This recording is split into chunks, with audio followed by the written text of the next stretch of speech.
All right, let's see if that's going to do it. Testing 1, 2.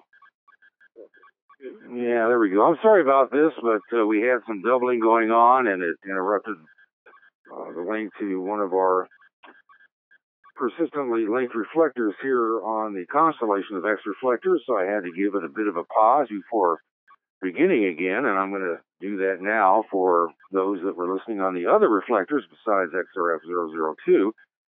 So it's time for the Thursday night D-Star Roundtable for November 2, 2017. This is Mike in 6HKH, your net control. This roundtable is held every Thursday at 7 p.m. Pacific Time, 0200 UTC, at least for the very moment, on XRF002 Alpha and a constellation of X reflectors, including XRF310A, XRF555 Alpha, and XLX313 Alpha. That's our new dual mode reflector. This is a technical net dedicated to the world of open source digital voice systems. It is a group effort, so to join a discussion, start a topic, or ask a question, key up when I call for stations. But please remember to not quick key or tailgate. I will pause regularly to let you key up, and I ask that participating stations do the same. We do not take formal check-ins or do a roll call to give us more time to talk D-Star and other open source digital modes. Net control is online at roundtable.tech. That's roundtable, all one word, .tech. Just put that in the address field of your favorite browser to take you to the D-Star Roundtable forum board, where you will find right there our real-time chat feature called the Shout Box. And you can use that to contact me as well as to post information relevant to the topic at hand, such as links and quick notes and other information that would be relevant to what we do here. And it's already jam-packed today. I'm sure there'll be more posts as we go along. Now, if you are offering a web address in conjunction with your presentation, we'd really like it if you would post the URL or DNS in the shout box so that those listening now or later can link to that website or document location. Again, just go to roundtable, all one word, .tech, T-E-C-H. At the close of the roundtable, tonight's shout box is moved to the shout box history above the general roundtable discussion board so that those listening later on can find it and see what it is that we were talking about.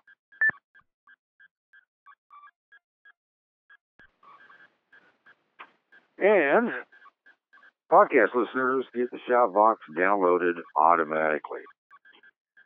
So we begin tonight's roundtable as we typically do with announcements. Stations with announcements for tonight's net. Please key up now.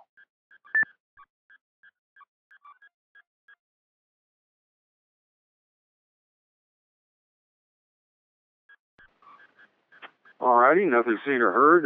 No announcements were brought to my attention during this past week. So if anyone has anything relating to a ham event or something that is relevant to, hams getting together, parties, events, things that are important that are not a topic, this is when we take you. Given that nobody responded, if you think of an announcement, just key up between topics and other discussions, and we'll take your announcement and make sure that everybody's aware of it. So, let's take a look at the Shoutbox posts. I'd like to start there because some of them were posted over the last few days.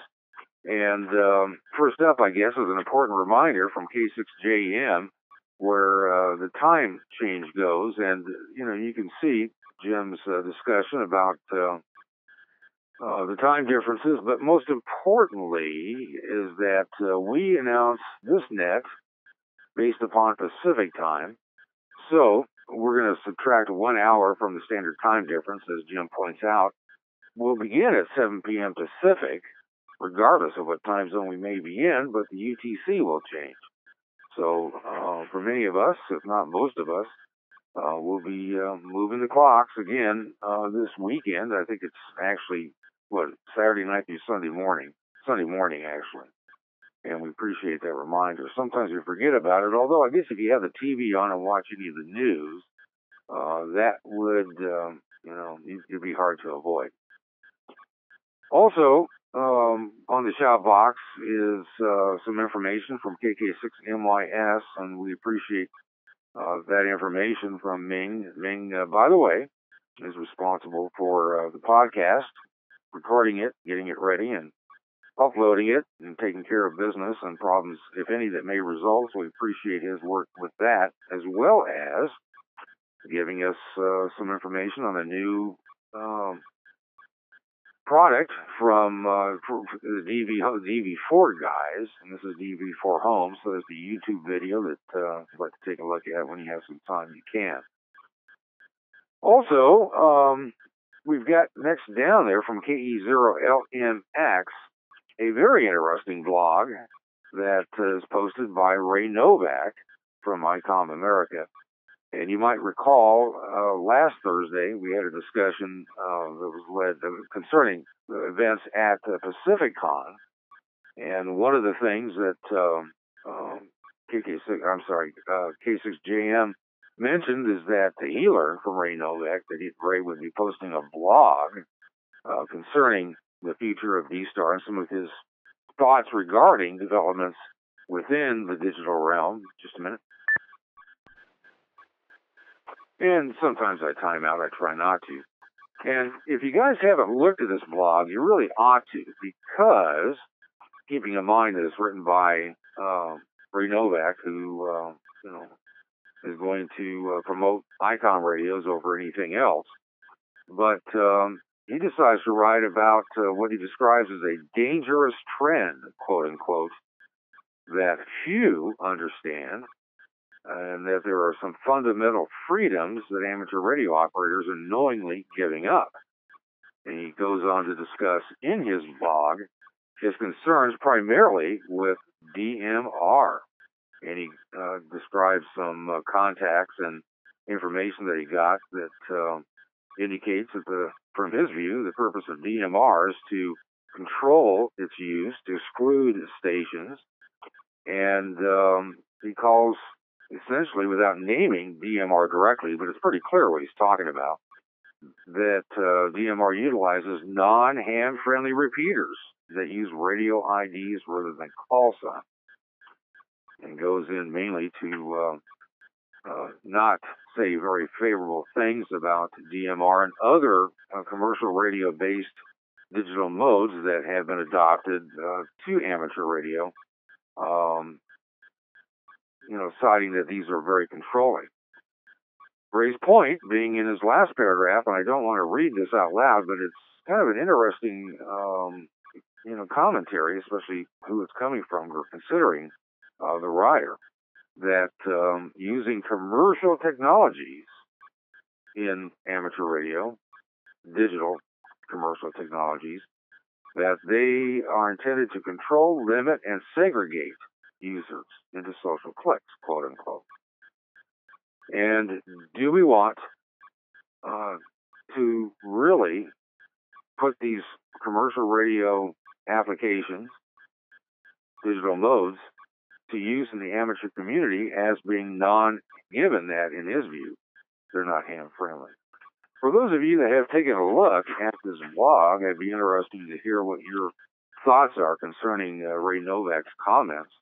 The blog is, you can click on it. It's you'll see a KE0 LMX, and it isn't a very long one, but I'm sure some of you have read it, and it'd be interesting to see what you think. Station, please key up.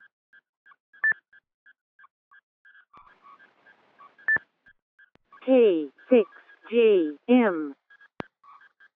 And we see a lovely Jim, K6JM. Go ahead. Okay, yeah, that's a really interesting article, blog.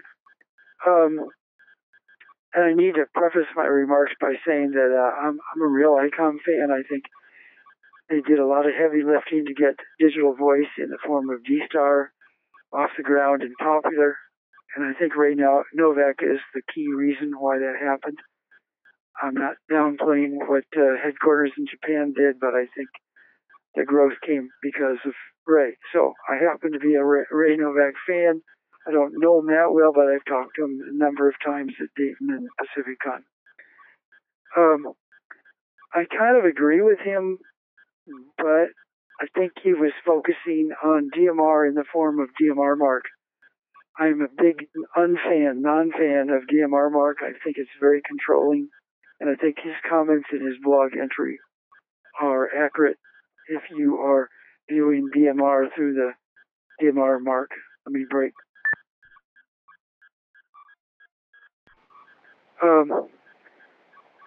He may not be so aware of Brandmeister and more ham-friendly linking systems. So when he talks about talk groups as being controlled, I think has happened in DMR Mark world, much less so if you like where I live in Northern California. Virtually all the DMR repeaters are using Brandmeister as their network. But overall, I think he's right. Take the example of the monitor function that DMR provides companies. You got a lone worker, he has an accident, you haven't heard from him, you're supposed to check in, you turn on the monitor, opens up the transmitter, it's monitoring what he is, you might find out that he's hurt. It's a really valuable commercial tool. You really, really, really, really don't want that in ham radio. And some people who set up repeaters don't disable it. That was kind of like the theme behind what Ray was talking about. One more break. You have other features like where you can kill the radio. You know, you've got a bad guy, you can just disable the radio. Something really worthwhile in a commercial world where the wrong person has gotten hold of that. You really, really, really don't want to do that in ham radio. So that was his point, and he makes a good point. I think a lot of those issues can be ameliorated in the DMR world by better management.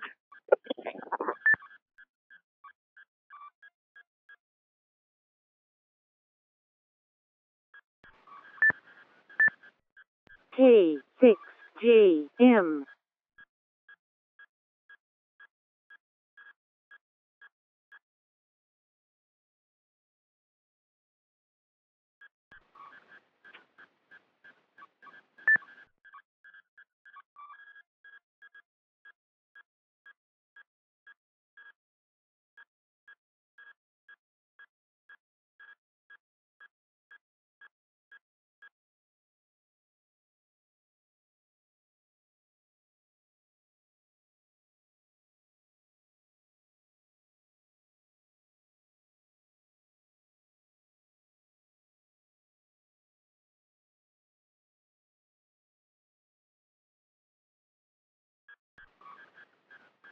K6JM and 6HKH, I'll copy. And 6HKH, do you copy now? This is K6JM. Yeah, I do. It sounded either you lost your battery or somebody was out with a pair of pliers at your ISP connection. You were left off, or where we lost you was you were starting to explain by better management, and then you went adios. So picking up from there, go ahead. Okay, I'll be quick. You can disable the commands like monitor. I mentioned maybe the part you didn't hear. Commercial world, lone worker. Don't hear from him when you should. You turn on the monitor command, turns on his radio, turns on his mic. You discover he's hurt. You send help. Good feature in commercial radio. You really don't want that in ham radio. You have another case where the radio falls into bad hands. You can send out a kill command to kill that radio. Again, good feature in commercial. you don't want it in ham radio. So by managing, you can disable features that are un-ham friendly. Bottom line, I think Ray's blog article was good. Brings up a lot of issues. Some of them, a lot of them can be ameliorated by management. That's it. K6JM.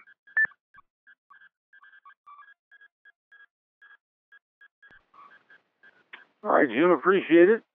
Stations, please key up. K W4WWM. I have KG5SLG and W4WWM. First, we say hello to KG5SLG. Go ahead. Good evening, Mike and Annette. This is KG5SLG. Interesting article we're talking about here because my club president wasn't posted up on EHAM, so I'm not afraid to put that out there because it is a public article. He definitely had some voice concerns about DMR radio being non-ham or using non-technical terms. Not necessarily the mode, but in regards to DMR not being as ham-friendly as these are, which is kind of interesting. I have a DMR reviewer here in New Mexico, KG5SLV, and I put it out there for everybody to use. He embraced it probably for about a month, got tired of it, and sold his radio. And so hopefully he'll embrace it again. But he definitely brought some points there. But you can't put the genie back in the bottle once it's out. KG5SLG.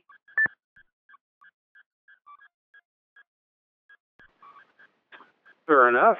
Next, we welcome W4WWM. Go ahead.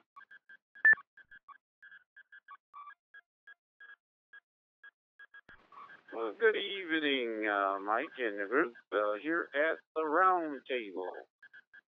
I missed a few nets, but guess what? Caught them on the podcast, and having some great nets, and had to come back and enjoy it. Yes, indeed, I did get a chance to scan over the column that Mr. Novak wrote, but what I got out of it, yes, indeed, agreeable with Jim. Most of his comment. But in addition, I think that when you turn a system or a device over into the amateur radio society or area there, more than anything, the amateur radio enthusiasts will turn that into the ham spirit, even though it was meant for commercial. And of course, just like we had when D-Star was introducing it, was everybody was grasping the use of it. The K5PIT and his group went around the countryside. They're giving seminars. Basically seminars and work groups and all that kind of stuff. So basically, the same thing can be done to get everybody inoculated to DMR. DMR has done a great job. Yes, indeed. I first started looking at DMR Plus, then looked at DMR Mark, and neither one of those groups didn't provide what I was looking for. Of course, we here at the QuadNet are a big experimental group, and you name it, we try to experiment. So when we see the likeness of the experimentations in the DMR group Grandmaster, that's what brought us there. But controlling people are everywhere, even in the Grandmaster group, but you kind of got to work around them some kind of way. But I think it was a pretty good article. But as I said, my most important point is that once it's introduced to amateur radio operators, they'll find a way to make it more ham friendly. W4WWM. Back to net control.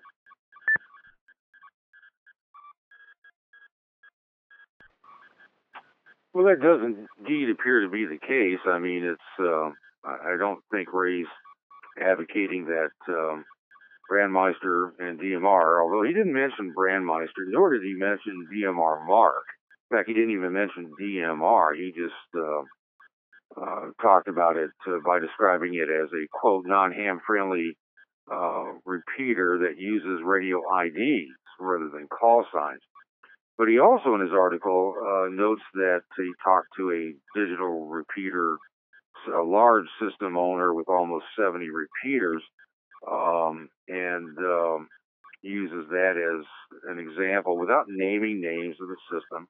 The question of, the system administrator controlling everybody and everything and using some of the capabilities of the DMR system to exclude users. And that evolved apparently into the topic of discussion. Well, if the Hamfest was fairly recent, I can't believe that there's a 70 repeater system out there operating on DMR Mark. So undoubtedly he's incorporating all of the DMR technologies. Keep in mind, though, that he's not focusing on the connectivity. That is, it's not so much DMR Mark versus Brandmeister versus DMR whatever. It's more of the purpose and functionality of DMR, its repeaters and its equipment, more so than the systems such as Brandmeister and DMR Mark that provide interconnectivity, and you guys on DMR understand that. He's basically, he concludes, as you guys can read, is that, look, do we want commercial gear, whether it's assimilated into amateur radio with good intention, bad intention, whether it has successfully been done and largely adopted by the hams, do we want that in amateur radio? And is it ham friendly? And perhaps he's thinking ahead without pointing to any particular digital technology. And there's no differentiation here between open source and closed source. But he could be looking forward a bit to, look, P25, NXDN, who knows what else is coming around the horizon. And, basically saying, look, what D-Star is essentially it. Without, of course, specifically saying so, but keep in mind, the writer of this blog and for whom he works. So, for those that have read it, it's, quite the position to take. Certainly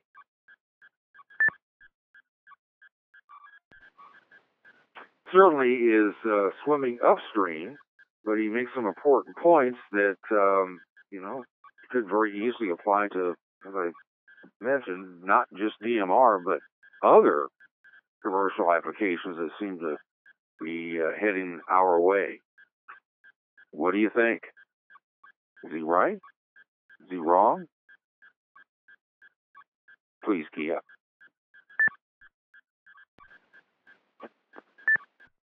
K. I have, hang on.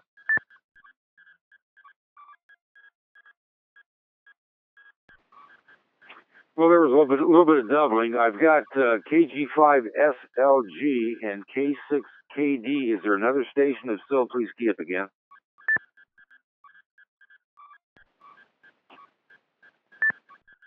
K. W6KD. M.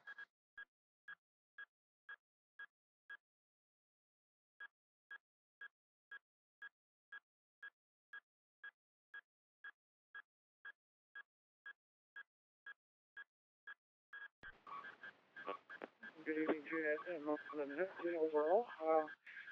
I had an article I posted a link up there on the show notes, and he does have one mention that very same topic we're talking about. But I think in a lot of cases, the only thing I can reference is, do we want the commercial aspect of it in? Well, there has been an increase in applications. This is the introduction of VMware because it is a younger generation coming in, so they embrace digital technology. There is a learning curve, absolutely, without a question.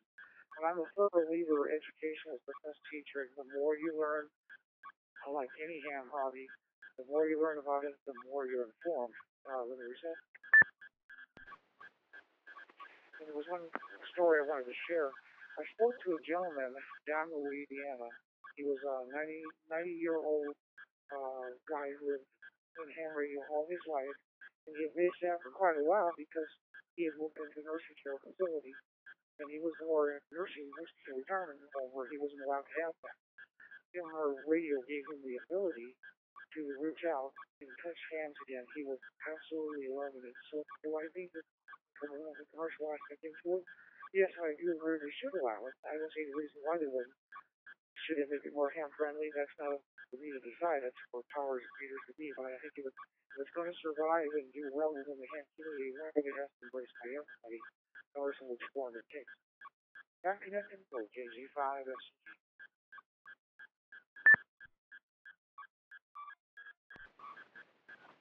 All right, and I appreciate you posting that eHamNet article, which I haven't read yet, but it's about bringing ham radio into DMR, and you know, a lot of replies to that, and you guys can take a look at that at your leisure. All right, next up is K6KD. Hey, John, go ahead. Good evening, Mike and Annette. I've got a few comments on that. First of all, it's a fair statement that the DMR system uses IDs rather than call signs. So, you know, what we need to do if we're using DMR or transcoding is to remember to, voice our call signs, speak it. And if he's referring to, yes, certainly they are controlling. And I can see from the perspective of ICOM not being real happy about the thought of a company like Motorola, moving into gaining space in the amateur area, when Motorola isn't really trying hard. But Motorola really isn't that big of an impact now. But on the other hand, he has an agenda. If he doesn't have an agenda, I'm going to assume he does, because he doesn't like commercial radios or is concerned about them. What he's probably concerned about is the cost and quality of DMR radios is eating ICOM's lunch. Let's be very frank about it. And he doesn't like it. And so he has a motivation. And the other point is that the part of DMR that he has, the part of D-Star that he's embraced, with their new features of their radios, involves U.S. Trust, which is the most controlling part of D-Star. So I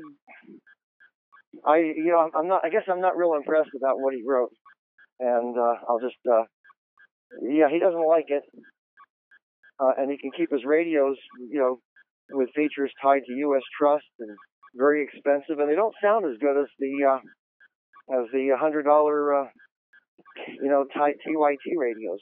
So yeah, he can be frustrated, but that's too. He has not embraced open source, and I've had discussions with people as to possible reasons. Well, that's fine, but the fact is he hasn't, and too bad. He may be a nice guy, but he's beginning to feel the effects of the commercial marketplace. Back to net, K6KD.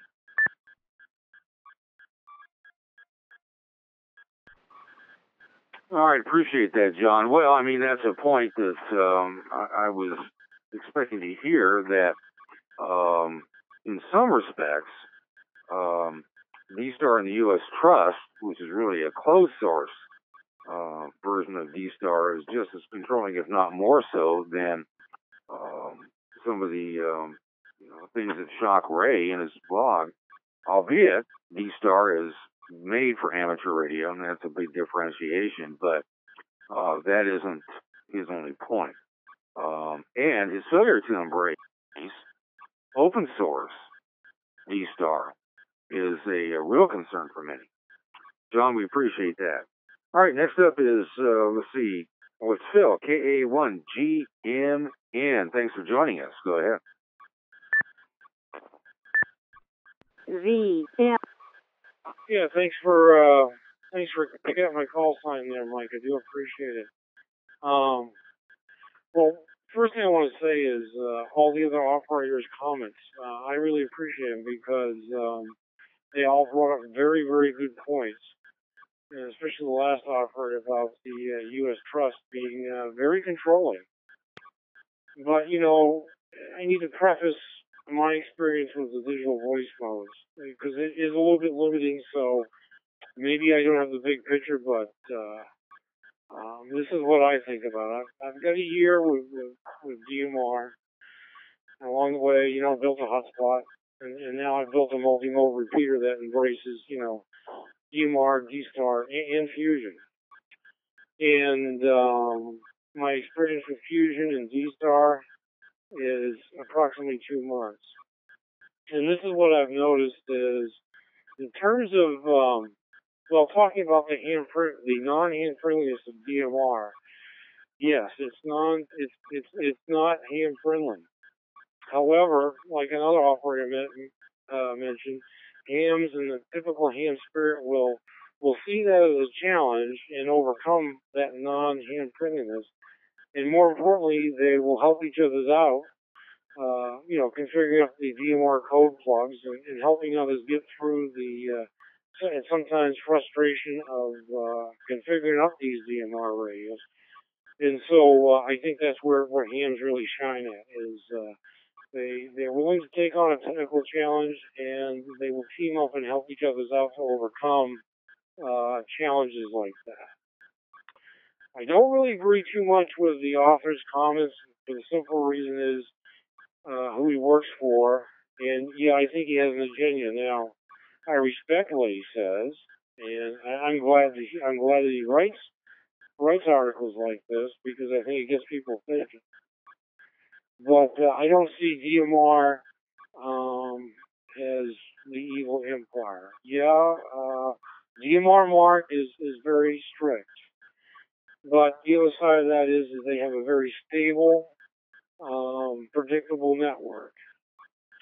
And then there's Brandmeister, who takes the other view of it and says, everybody come on board, bring any equipment you want, and it's all open source. And they do a good job. And they also have a stable network. They're just using a different philosophy.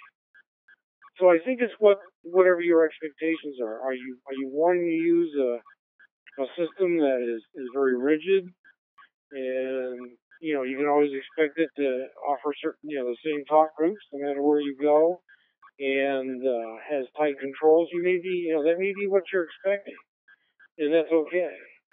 But if it's not what you want, then maybe maybe Brandmeister is a good alternative, and they are.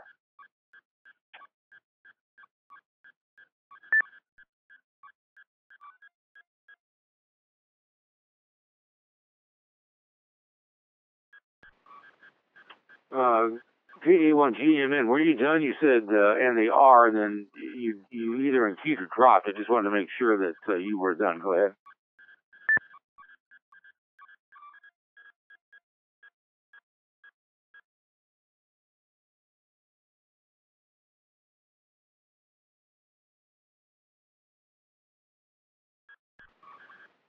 All right, I think perhaps KA1GMN may have timed out and didn't know it. Let's just wait a moment to see if he comes back with us. I just want to confirm that he had finished his transmission.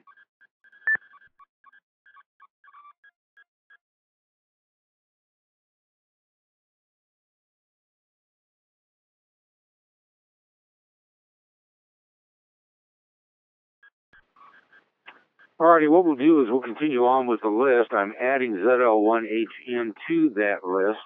And let's slow key and KA1GM in the blind. If you weren't finished, just quick key back up, and I'll pick you up and let you carry on. But next, we say hello to Bob. W6KD. Go ahead.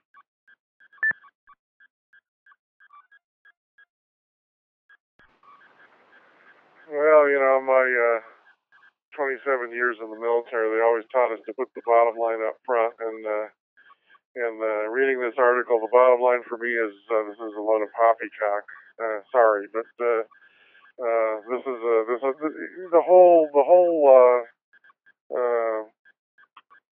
whole thing doesn't hold water, to be honest. He talks about radio IDs rather than call signs.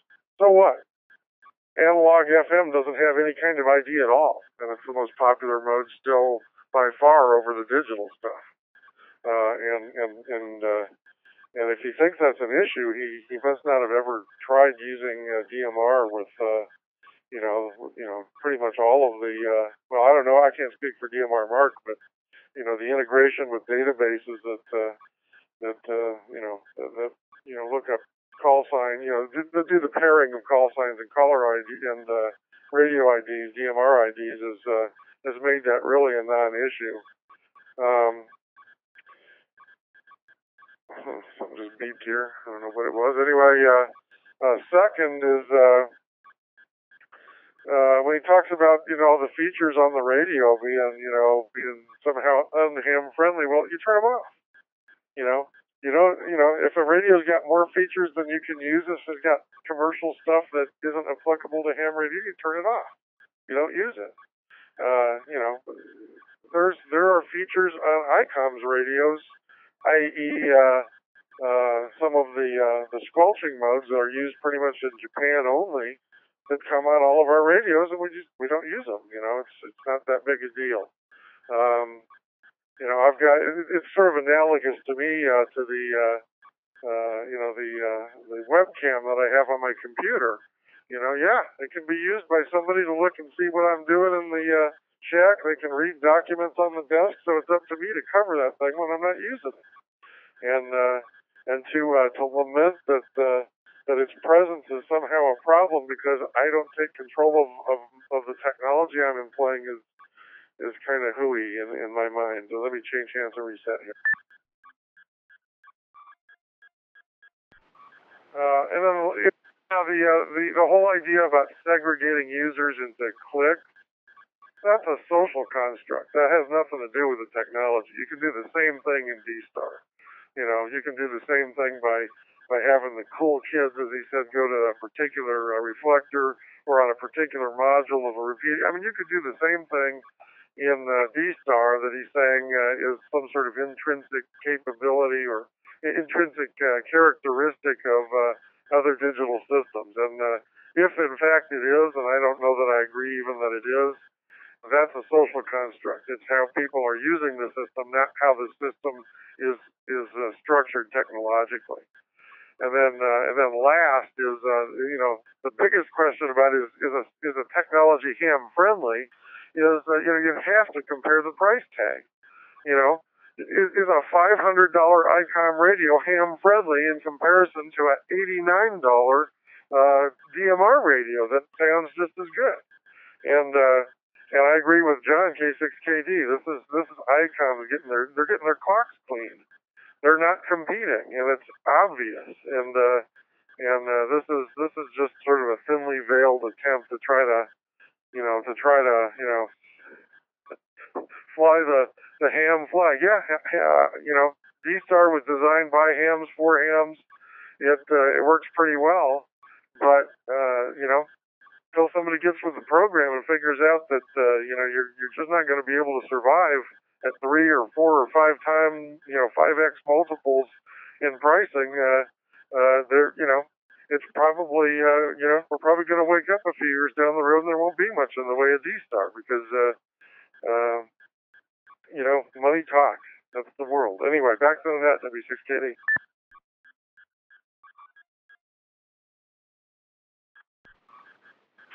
All right, Bob. Appreciate it. Next, we say hello to Brian, ZL1HN. Go ahead. Very good evening, Mike, from Hamilton, New Zealand. Late afternoon Friday. Well, it's a big topic you've talked on, and I don't think I could cover it in the shortest time, but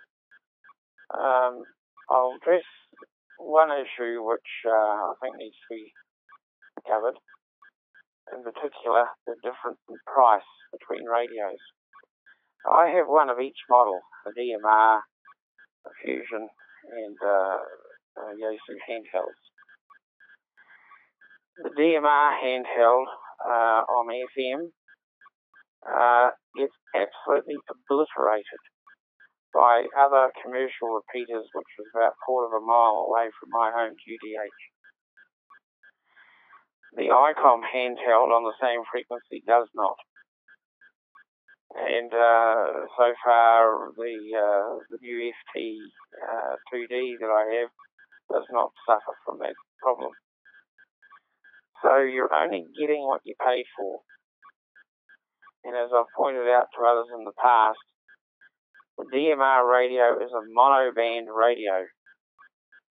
So therefore, it should be cheap. You can't compare a monoband radio with a radio that's a dual band, UHF, VHF, and the one radio. If you add the prices of a DMR VHF and a DMR UHF radio and put them together, the difference in price between an ICOM product is really not a lot. So you have to consider that point when you're purchasing a radio. The second thing is, as far as I'm concerned, DMR is a dead duck. Our node hasn't worked here in months. They've got problems with the network throughout the country. They've got about 11 or 12 repeaters, and I wouldn't be relying on it. It's so unreliable.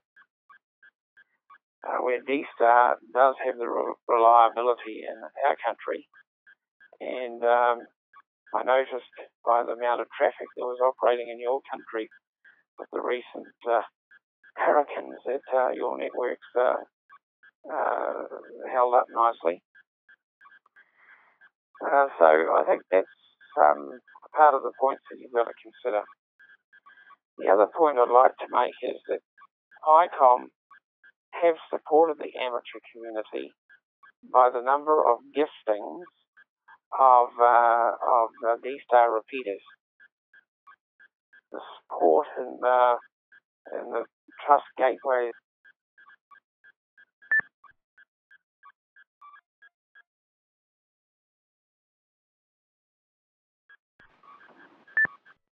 VL2FY.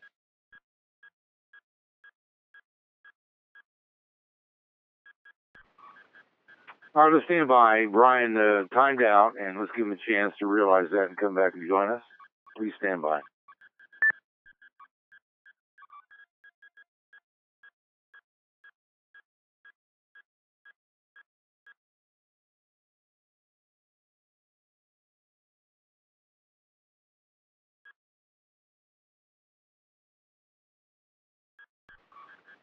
Z01HN in 6HKH, how copy?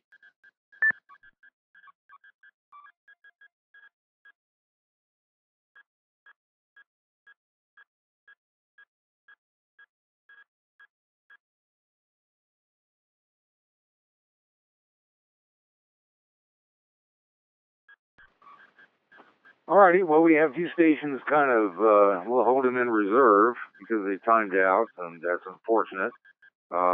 We've got another station that's keyed up, ZL2FY. Welcome to the roundtable. Go ahead. I drop off. VL1HN. All right, let me see if I've got it. So ZL2FY acknowledged. Just stand by. Let's pick up Z01HN, and Brian, you did time out. You were talking about ICOM's support and trust, and then we lost you.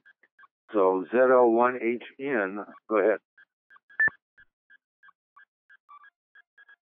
Roger there, Mike. Yes, well, I was saying that ICOM have donated many repeaters. Motorola hasn't donated any in our country. They've all been bought with the ARC funding that the NZART and sponsors have contributed. And I said I don't blame the US Trust for having some restrictions. There's got to be some sort of standards met. And by them having a standard, it means that there's an overall more reliable D-Star service. And they don't restrict experimental. that the DMR does. You can't use hotspots on DMR down here unless you go to another network, which is the Grandmaster. But it means you can't work local people on local repeaters. Okay, back to you, Mike. W6KD. W6KD recognized. Well, all right, Brian. Points well taken. ZL2FY. Hopefully you hung in there for us. Your turn. Go ahead. Yeah, Roger. My apologies. It was just giving the link command to our local repeater to stay on the net. So that's what you saw. Anyway, very interesting conversations going on. ZL2FY.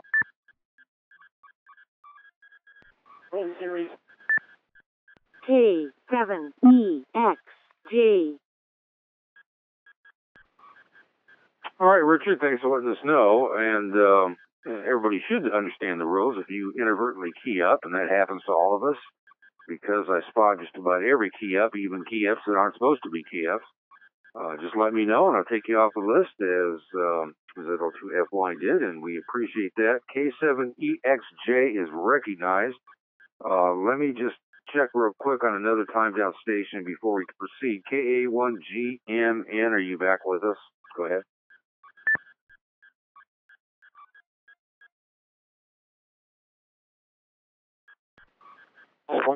This is KA1GMN. My apologies for timing out.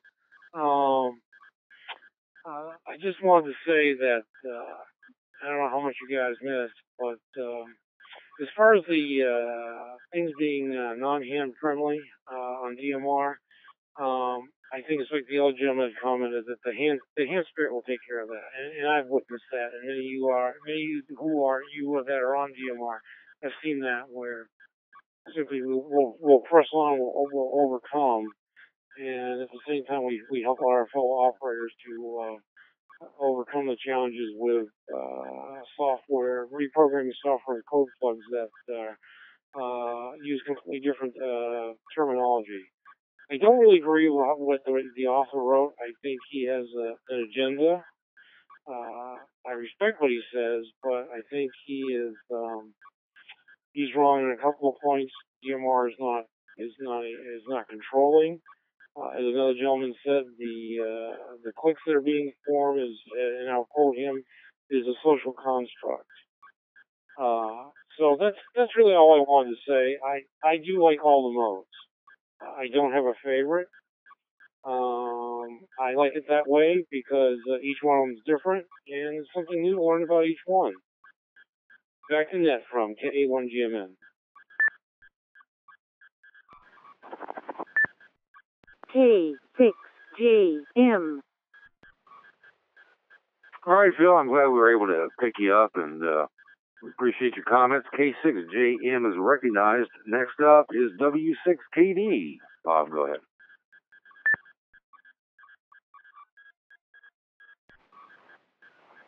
Okay, Mike. Yeah, well, a couple of counterpoints to Brian there.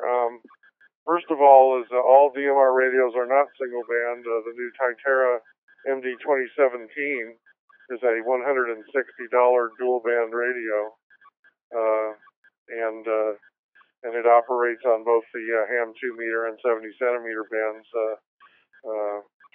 Second, you can't color the entire spectrum of DMR radios as being inferior because one radio has a sloppy front end. In fact, I've got some mid-range Terra DMR radios that have pretty nice receivers in them, and I would stack them up against the ICOM Fair any day at half the price. And as far as U.S. Trust being a standard, that's absolutely not true. The U.S. Trust is a contrivance.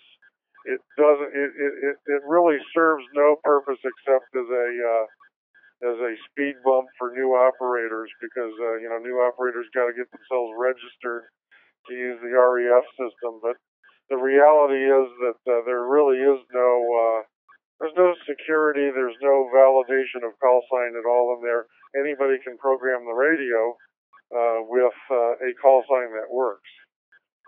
The trust system doesn't provide any measure of security. It's really just sort of a vacuous attempt at a control measure. And back in the days when we were on the REF reflectors, we used to spend, probably on the average 5 or 10 minutes out of every net talking to some new guy that couldn't get in and couldn't transmit out on the reflectors because he couldn't navigate his way through the overly complex registration system that really didn't serve any functional purpose. It was mostly there for show. Functionally that's true. We've been operating both the DCS network and the X-Reflector network for years without any sort of, DCS at one point started doing some sort of validation with CCS IDs. It wasn't universal. And the X-Reflector network has never had it, and it's never posed a problem. So it's a vestigial, it's like an appendix. It serves no function, but it's there. Anyway, so back to the net, W6 Kitty.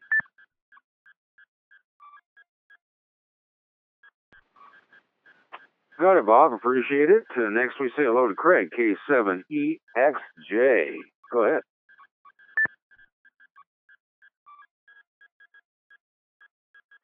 Yeah, good evening, Mike, and the rest of the net. Well, it's interesting. I mean, I really pretty much agree with Bob. And I went through the registration process, and while I was in it, I think I posted somewhere that they should talk to the IRS about simplifying it, because the IRS could give them some hints. I thought it was overly complex and not very useful, but I did it anyway. And even now, my registration is supposedly not working. I go to this one test site and I got chewed out on Facebook because it wasn't okay. But it seems to work, and that's okay. I originally was going to get my wife, who's been a general since 1983, or 82 actually, a DMR radio, and that was the whole point of getting into the 4K transmode system, so that she commutes 37 miles each way over rural roads in a desert environment, mostly uninhabited, and she can do most of it on a cell phone, but I wanted to have her a backup. And I was going to do DMR, and I just today got another ID51A for her because I think this is better and more reliable, and I appreciate the technology. But other than that, basically, Bob's right. It's ICOM's own fault that they've lost market share to radio systems that cost less. And that's pretty much the way capitalism works. And now, if you're going to rail against it, you really, I don't know. Let me change hands here. It just seems kind of unfair to say that they're not doing it right. And as far as not having any control over who does it, anybody could buy a single sideband radio and start talking on it, make up a call sign, and I'm sure that probably hundreds of people have done that over the years.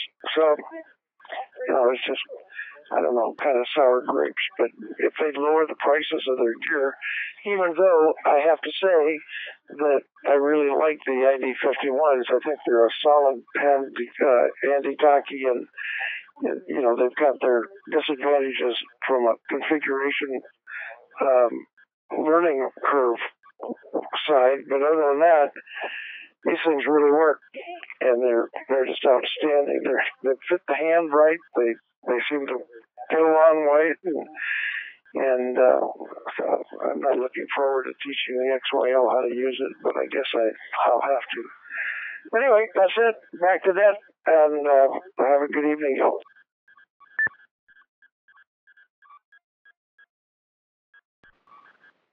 All right, appreciate your comments, and of course we're not bad mouthing ICOM equipment.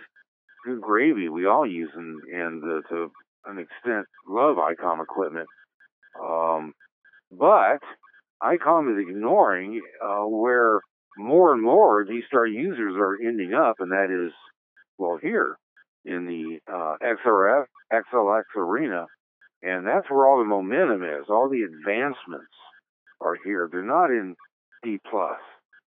Yet that's where he digs his heels in. Understandably so, from his perspective.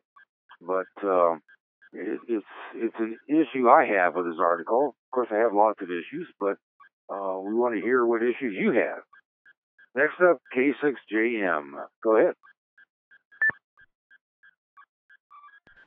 Okay, this is a great conversation. Lots of really good comments, most of which I agree with. A few little points. Brian talked about the unreliable DMR. In our area, it's highly reliable. I think at one point people thought that DMR MARC networks were more reliable. I think areas like the San Francisco Bay Area show that the Brandmeister DMR networks are also highly reliable. And they give you you basically can, as long as the repeater isn't busy, which is true of all repeaters, you can pretty much go to any talk group you want. So there's no controlling part to that.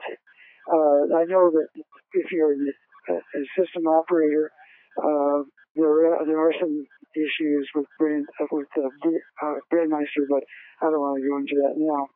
One other comment, it's true that the commodity DMR radios are really inexpensive, and you have to assume, I have not seen any sales figures, but you have to assume ICOM's getting really blasted by that. But on the other hand, Kenwood A-Star radio comes out for guess what it costs now, 500 something, and it's apparently sold very well. People like the DTMF keyboard on it, and apparently it's well built. So, I mean, people are willing sometimes to pay that extra price if it's well done. So, it's the bottom line is, Ray pointed out some commands. You only mentioned the monitor command, but there's the kill command and some other things. I don't know how easy it is to kill it at the radio itself. What he was suggesting is a lot of DMR system operators are not disabling those commands, and they really should. And in the meantime, hams don't have issues that they don't even know about. So he was raising the flag, alerting. I think that's worthwhile. But most of the comments I agree. Multi-node, DMR MARC, DMR diffusion, these nodes do not have problems. They're working well, D-Star especially, of course. And I believe that Ray his underlying agenda, I completely agree, is trying to sell more radios. And he's pointing out maybe some weaknesses that people should think about, and that's his agenda, trying to sell more ICOM radios. But this is a great conversation, Mike. Thank you.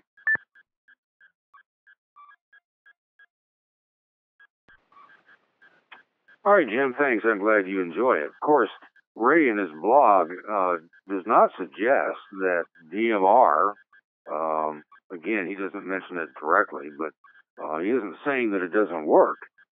He's saying that it's not ham-friendly. That's the theme. And he's worried about who controls the keys to the kingdom, which is really where some of the stations are, wondering, how can he say that when ICOM is controlling the key? Well, not just ICOM. There's D Plus and Internet Labs, but who controls the keys to the kingdom? And they're exclusionary, and he doesn't acknowledge that. But then why would he? I guess since he's writing this article, I don't know that I would. All right, stations. I think I'm out of stations. If you did key up and I didn't recognize you, didn't intend to, let's key up again, but we'll take more stations on this subject. Stations, please key up.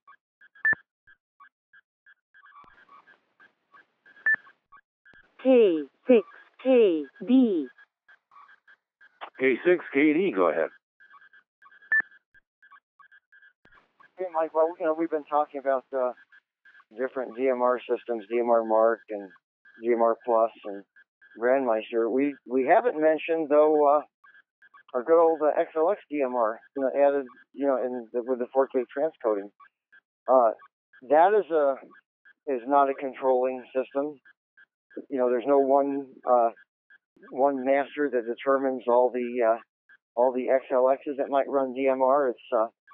It's highly decentralized, and there are no dictators. Nobody tries to exert control. And by the way, certainly ICOM deserves a lot of credit, and and also Robin with the DVAP, but they made a lot of money too. So we can be quite candid about it. The fact is, aside from their initial contributions, which I certainly don't want to minimize, but the contributions over the past several years have come from open source. We have with the X reflectors, XRF and XLX reflectors, along with VCS, the ability to link a lot of the features. We've gone far beyond what the closed source part of D-Star has been, including decent dashboards. You go to a D plus dashboard, and half the time the last herd list isn't accurate. So that's where ICOM is. They're stuck, or they've chosen to align themselves with the most technically backward controlling part of D-Star, and so they're reaping what they sow. Back to Nat.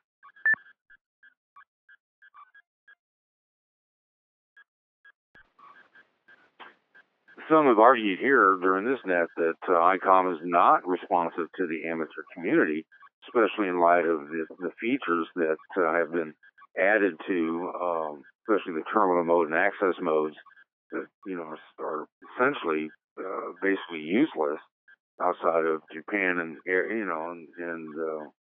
certain parts of Asia. And I realize that it's something fun to play with, but it doesn't make a lot of sense, and we've gone over that repeatedly.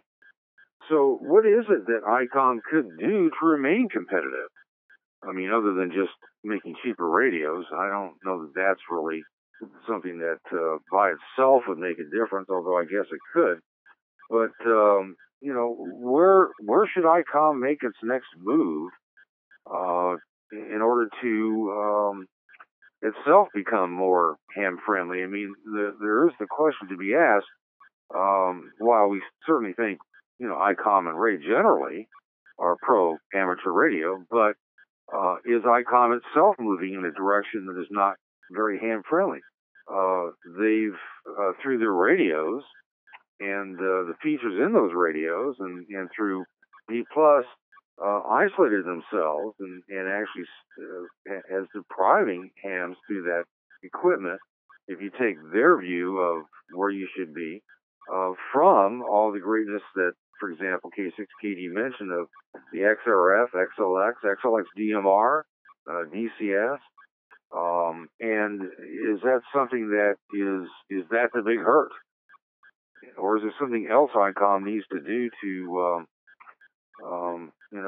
make its products more ham-friendly than they perhaps already are? What do you think? Stations, please key up.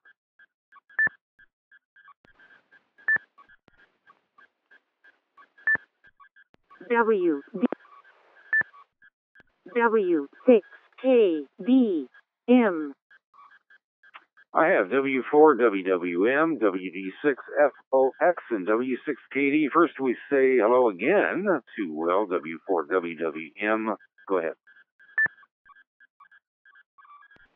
Thanks again, Mike. I've been really enjoying this net. You can put 5 stars thus far on the net thus far. Anyway, I'd like to put in, just like John just spoke, the XLX masters and the transcodes are very good. We are actually working the B channel awfully well. So kudos and hats off to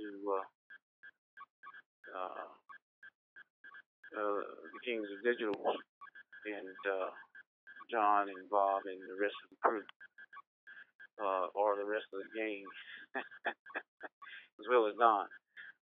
My goodness, and as well as that, I'd like to put in a plug for the QuadNet. QuadNet, U.S. Trust is the reason why we built the QuadNet, to loosen up some of the restrictions. At this present time, we got over 1,200 users on the network, and the network is running really fine. Actually, we did build a homebrew D-Star ICOM, mimic the ICOM controllers, and we had it on the U.S. Trust for 4 months before they really found out that it was a homebrew D-Star gateway. And they found out that it was not a shiny box, and they kicked me off. We wanted to see how long we can get away with it, and we did do it. But we had help building the D-Star gateway and the repeater to emulate the ICOM system, just to show that it could be done. And we stayed on the U.S. Trust for 4 months, and we were kindly received the email kicking us off. That was fine, no problem. And then thus led to working things and trying to introduce something of a newer concept and still use the digital radios that ICOM came out with. And so actually, ICOM, one of the things that I think ICOM should be doing is thinking they can send me a letter of certificate, or the QuadNet group a letter of certificate, or for help selling a lot of radios, because a lot of them are over here on this network, the QuadNet network, that we so originally talked about in several other times we had the open space here on the round table. But for the most of it, I believe in integrating and experimentation, and ham radio operators are just innovated that way to make things work and work things out and bring new things. So we don't want to be stuck in one level of any type of radio.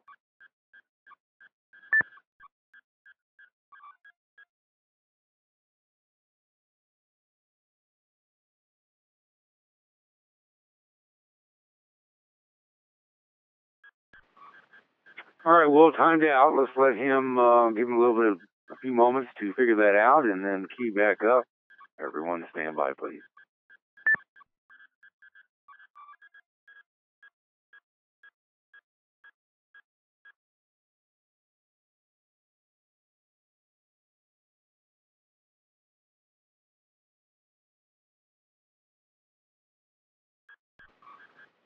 W4 WWM N6HKH, how copy?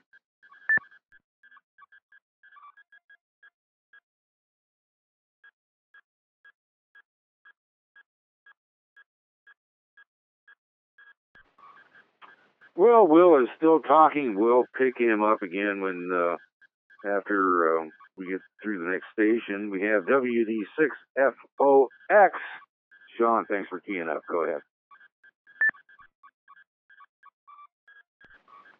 Good evening, Stinnett. Am I making it in? Still a little D-Star challenge here. No, you're doing fine. Just keep in mind that is the hex that is placed on everyone who asks if I'm being heard, because then when I hand it back to you, people disappear. Hopefully that's not going to happen to you. No, you're doing fine. Go ahead, Sean. Okay, still getting used to the D-Star. I can say personally, for ICOM to gain my business, they need to change their products up a little. And I think I have an ID51, and that's why I bought the D74 that I'm on. I think they've released like 2 or 3 different versions of the radio, and to me that's a little frustrating. I think for someone like me who likes all the different gadgets, they need to change it up a little. And, I had a discussion with them regarding their commercial radio business and how they can try and get into that market. And they were looking for some ideas. But that's just my 2 cents. I think they need to change it up a little and keep everybody interested. And that's my 2 cents. Great discussion tonight. WD6FOX, back to you. Thanks for letting me chime in.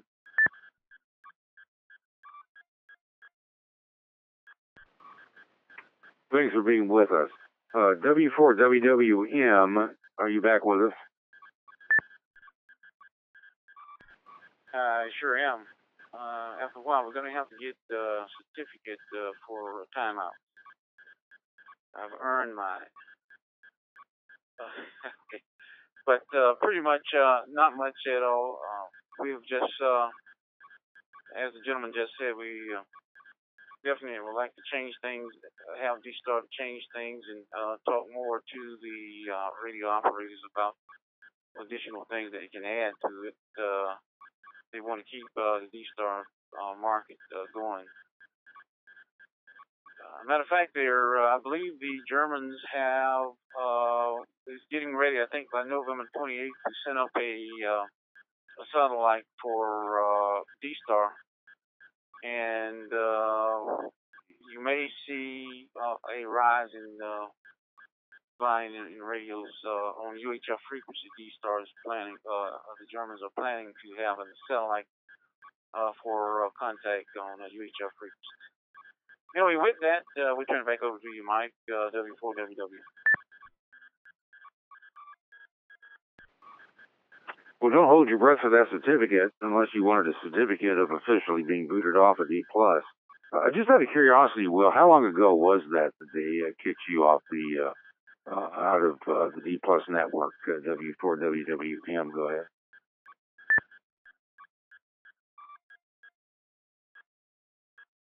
That was actually about the beginning of the D-Star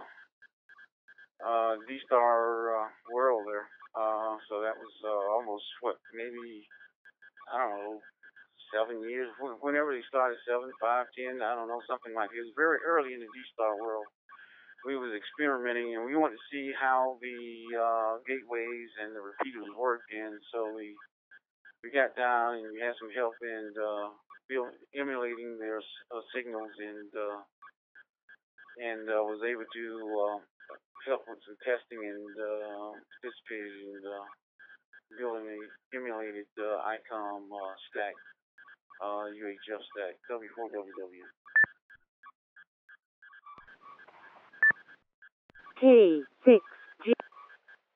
K6G, I'm recognized.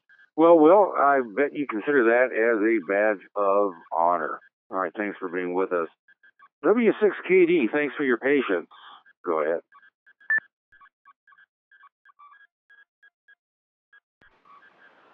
Yeah, well, going back to the original question of what can ICOM do better, I think the very first and foremost thing is that they need to unkey and tune up their ears, get out of transmit mode and listen to the people that buy their radios, because there's very little evidence that they do in fact do that.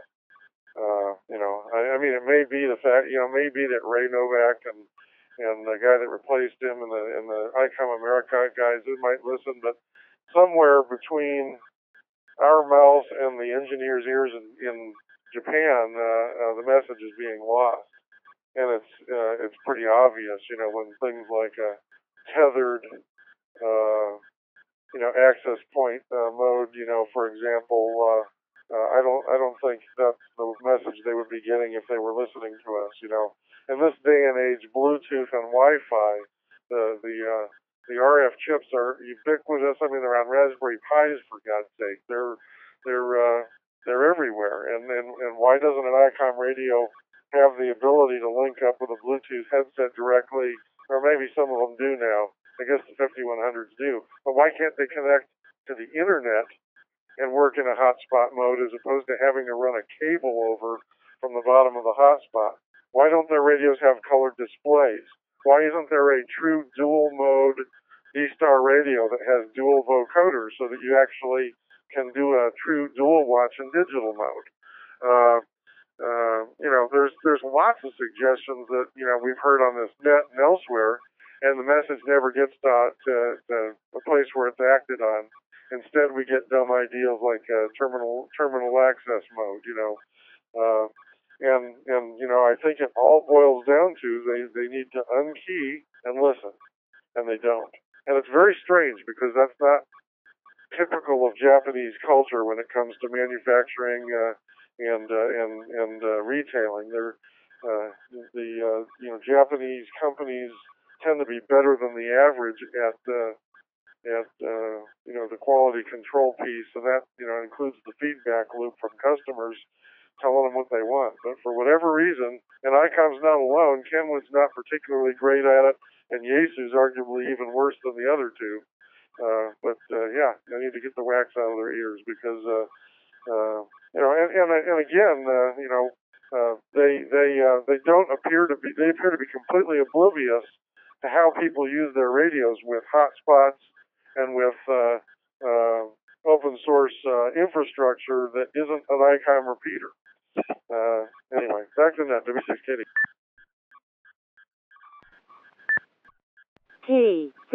K6KD. Indeed. K6KD recognized. Next up is K6JM. And by the way, Jim, appreciate you posting over there in the shop box for us to look, learn, listen, and tread the water while we wait for you to key up and, as we listen to the hams to key up. Well, you know what I'm saying. K6JM, go ahead. Okay, this is, again, it's a great conversation. Regarding Bob's comments, pretty much have to agree with everything he says. The whole idea that these new modes, which he referred to as dumb ideas, I completely and totally agree. If I could be more strong about it, I would on amateur radio. No Bluetooth, agree. I remember when the 50, which one was it? The new 51A plus 2 came out, and Ken N1DOT on this net could not believe there was no Bluetooth. Color, that's a call. They're trying to keep their costs down. I think they made a bad call. So I agree with Bob on that. Digital dual watch, still not there. Completely agree with all of those things. I will say, I think they have a business model where, they're trying to make money in a marketplace that has a lot of high costs. They're not a commodity. They don't have the volumes that the commodity, military, commercial vendors, manufacturers do. And, we got to live with that, or they have to live with it, or go out of that business line. Last comment. Let me just take one break. I agree. Will should get some sort of certificate for having been booted off U.S. Trust. But the historical context, if you remember, was back in those days, Scott Lawson, KI6LKF, was putting together the first software simulated ICOM repeater, and he put it on U.S. Trust and told them, lied to them, and said it was a ICOM repeater, ICOM controller, and then it wasn't so much in the D-Star operations, but it was the registration page part where it apparently sent out something that caused bad updates to the databases for all the gateways around the world. And I remember talking to one gateway trustee owner who spent several days trying to rebuild the databases, and there was just a huge community of D-Star users and administrators that were really, really upset by this. And U.S. Trust was kind of put into place to get more stability, that this was not a place to experiment. And they did that, and I think they overdid it, and I think all of us would agree. So, and just the historical context is there was a reason, there was an incident Whether it's still needed today, probably not. Probably the best thing would be to shut down U.S. Trust. Anyway, that's my comment. Back to you, K6JM.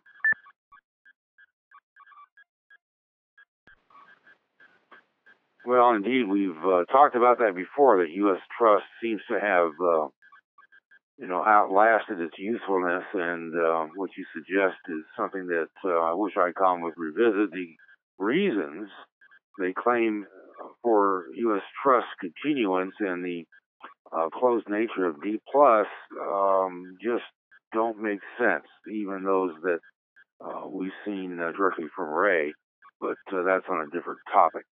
Thanks, Jim. K6KD, it's your turn. Go ahead. Okay, Mike, just along the lines of ICOM being more innovative, I just want to mention some types of innovation that are in other electronics.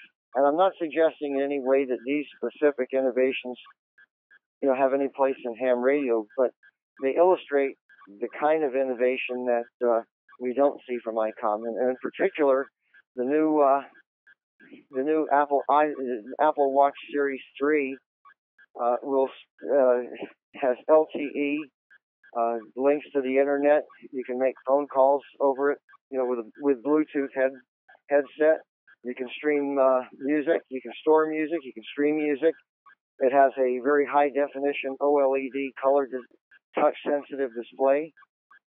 Not to say, the iPhones, and I'm sure the Samsungs also, wireless charging, which might apply to a radio. High definition color screens, various types of security such as Thumb ID, and now with the new iPhone, Face ID. A lot of sophisticated stuff can be done in the electronics. And again, I'm not suggesting that a lot of these things make sense for ham radio, but it's the kind of innovation that we see from other companies that we don't see from, ICOM just comes across like a dinosaur. And same thing the other station said about seeing more things, more, on one hand, they put a lot of features in that are useless to many of us, but they don't put in the kinds of things that would be useful. The only other thing I'm kind of curious about, directed to Will, and if it's not appropriate to discuss on the net, I understand completely, but I'm kind of curious to understand what makes the U.S. Trust act the way they do. Unless a station is, or someone is causing harmful interference, I'm kind of puzzled as to why U.S. Trust would boot someone off. It's just, if they boot someone off because they weren't using an ICOM brand, that to me is a really big foul. Anyway, if it's appropriate to go into that, it would be interesting. If not, I understand. Back to Ned.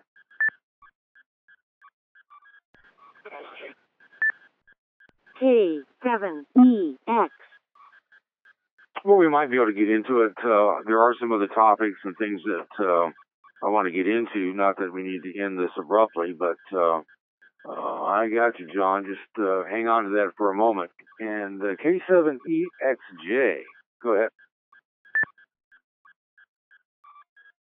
This is K7EXJ up in the wild desert of central Washington State, where it is, trust me, not all evergreen. ICOM actually is pretty good in the HF. They've come out with the IC7300, and I think that they did that as an answer to Elecraft with the KX3 and the K3 because.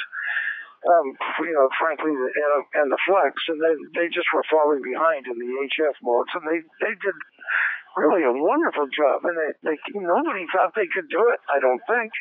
I certainly didn't think they could do it. I thought they'd come out with, basically something 8 years ago with a color screen on it, but no, they came up with just an outstanding HF radio that does all sorts of digital modes for HF and everyone who has one loves it, and the price isn't even all that bad.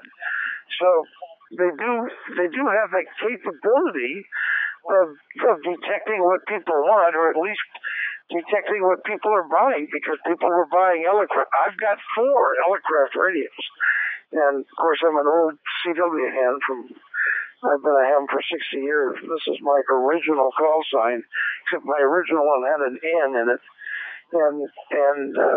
So I've been through all of it.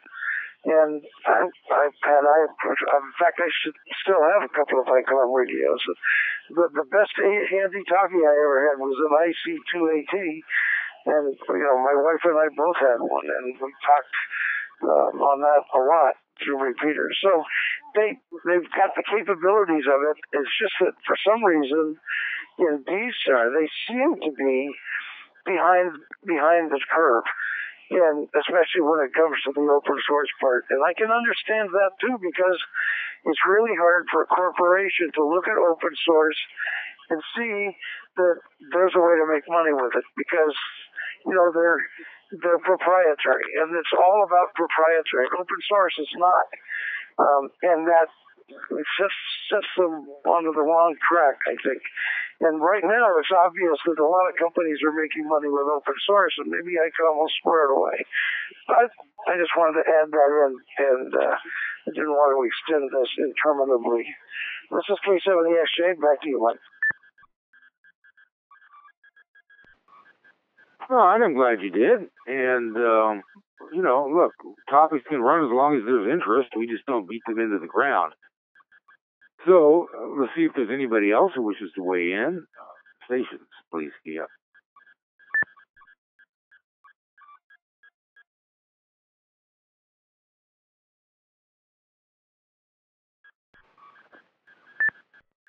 KI7JD. And we say hello to KI7JD. Go ahead. Yeah, good evening, Mike. Everybody on the net. Great comments from everybody. I think it's awesome.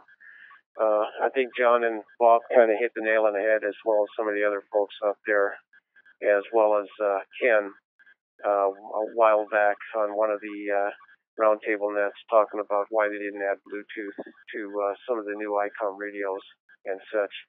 And Bob raised a good question too. Also, there's one thing about having the costs down and then everything, but instead we get the ICOM radios that are, here's an ID51 in a blue or a green or a yellow, whatever rainbow color you want, but not the actual color screen like Kenwood came out.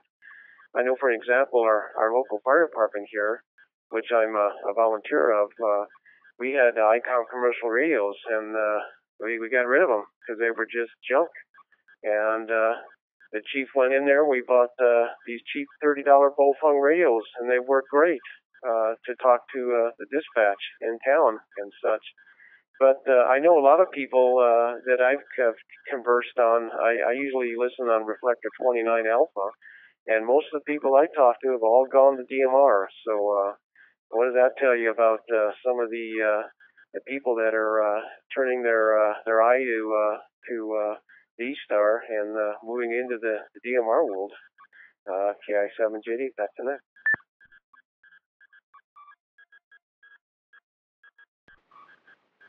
All right, Martin, thank you. Stations, please key up.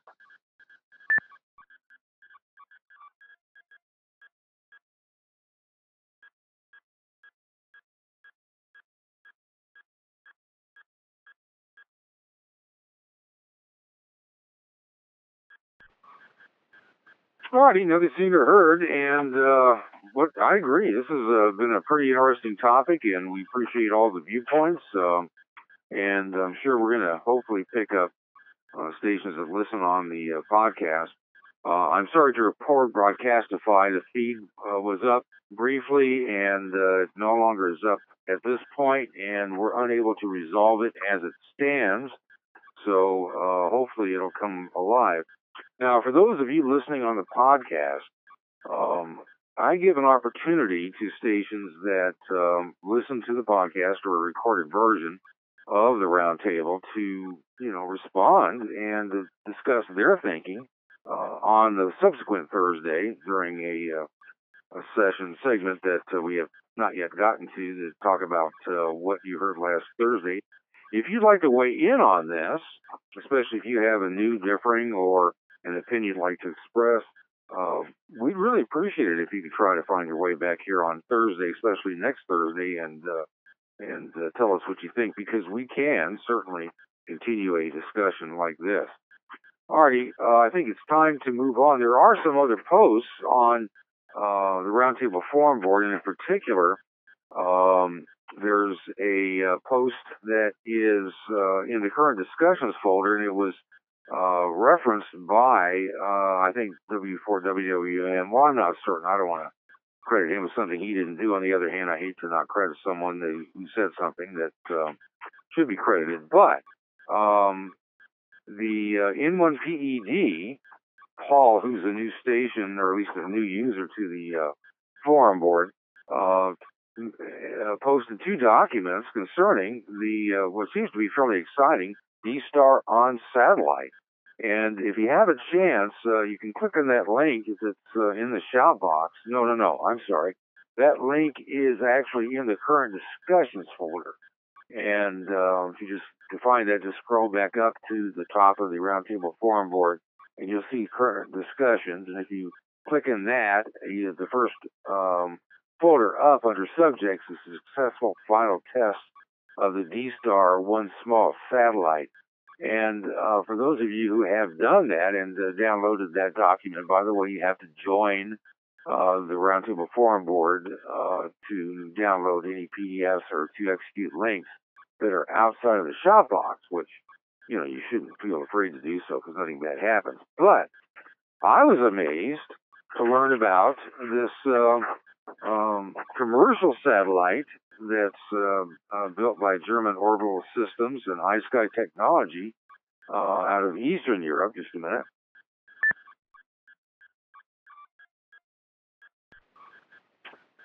Who, as this article states, will be launching a D-Star capable satellite on November 28th from a launch site that's a jointly owned one involving the Russian State Space Corporation, of all places.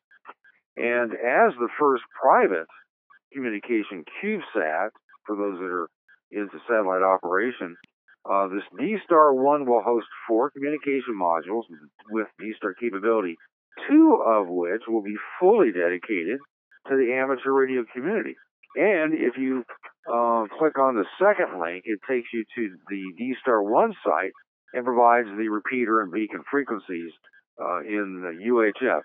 For those that love D-Star, and especially those that love working satellites, or used to work satellites, but aren't quite as fond of it now, or just aren't frequenting it as they have in the past, this ought to stir things up and rekindle your excitement.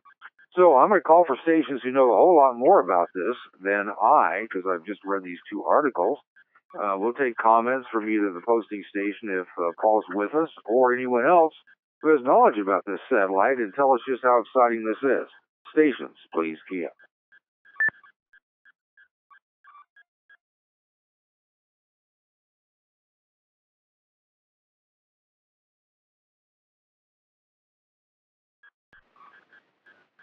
Well, maybe because it's in the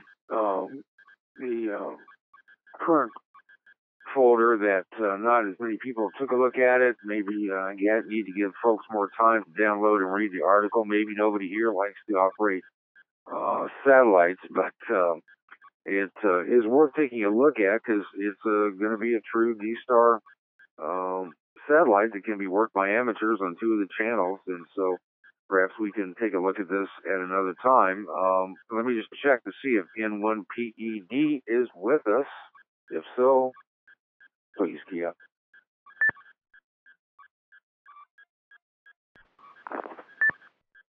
K6JM. All right, nothing heard from N1PED, but we'll certainly take K6JM instead. Jim, go ahead.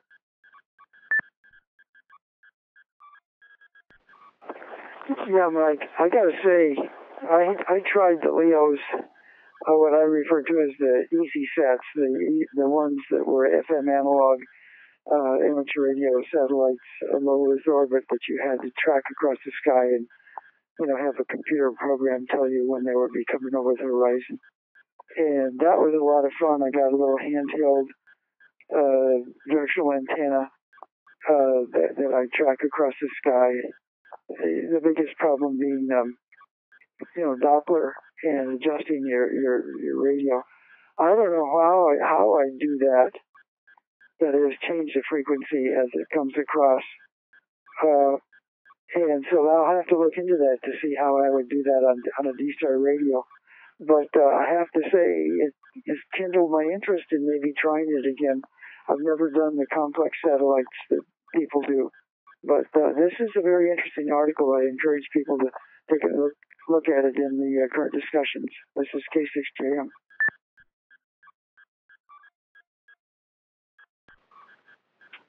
Yeah, that is going to be an interesting question. It's not entirely clear to me. I worked the Oscar satellites, loved them a lot, kind of lost a bit of interest in it, primarily because I moved and I, setting up an Oscar station, a satellite station back in the old days, when you use the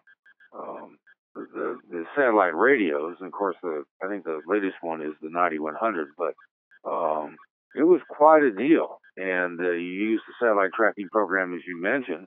Most people seem to operate satellite if they're, with one or more of the Kenwood radios with a handheld antenna. I'm sure many of you have seen the articles that have been posted in QST and as well as in some of the Yahoo groups. And there's several amateur radio satellite operating AMSAT groups, and the antenna that you just hold by hand and you swing it where you think you should, and you can make some amazing satellite contacts. But Jim does beg the question, setting aside my side stories, of how would you contact the satellite? And it would be interesting to hear from someone that can tell us, do we have to have a full-blown satellite station, or can we contact this particular satellite on HT with a handheld antenna and maybe one of the various satellite apps that are available for cell phones, and they can track them, and you just kind of point in the right direction? I don't know. We could take a brief lesson from those who do. Stations, please, Kia.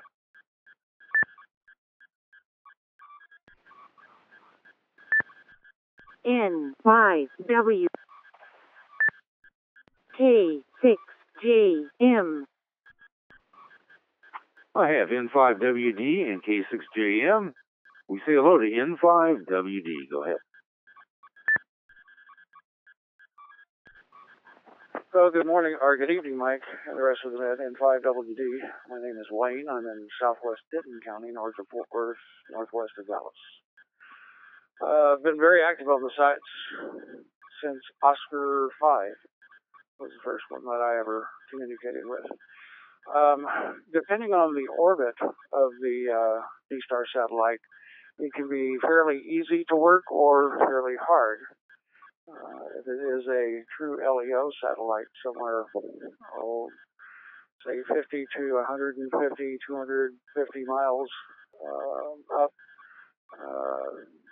an HT running 5 watts into a small Yagi antenna, cross-polarized would be great, but linearly polarized is also workable, something like the Arrow or one of the West Gulf antennas.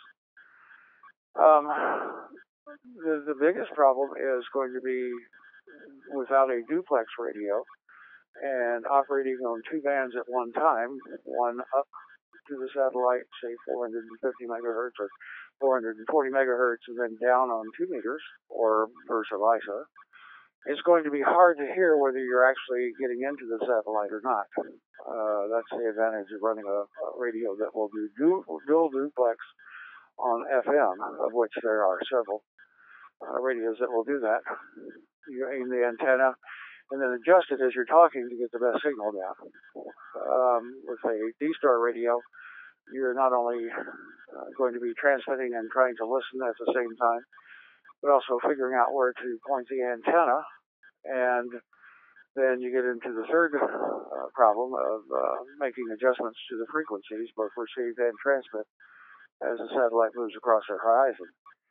So it's going to be interesting to see if it will work. I suspect that most people that do this will be using two separate radios, one attached to the movable antenna for receiving, and then one, say a mobile radio with a higher power going out to, say, an antenna on top of the car used as a transmit antenna to the satellite. I did this very successfully with Ken in 5HVO, who is a NASA employee down at the Houston Space Center. Oh, a couple of years ago when we ran a series of tests when the ISS was put into a repeater mode for some experiments, and it worked great.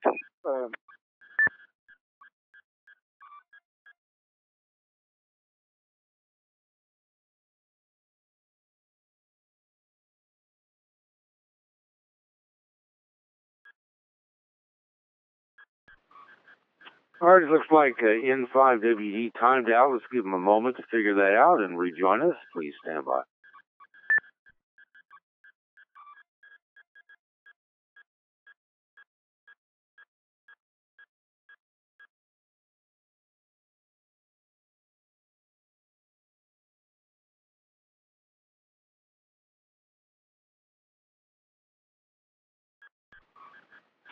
N5WD, N6HPH. How copy?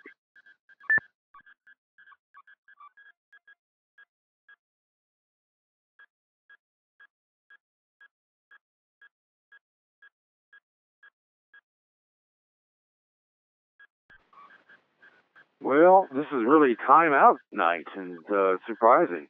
But it happens. There's a reason for the timer. So while we wait for N5WD to realize he timed out and to stand by, and we'll pick him up where he left off. In the meantime, let's pick up K6JM. Go ahead.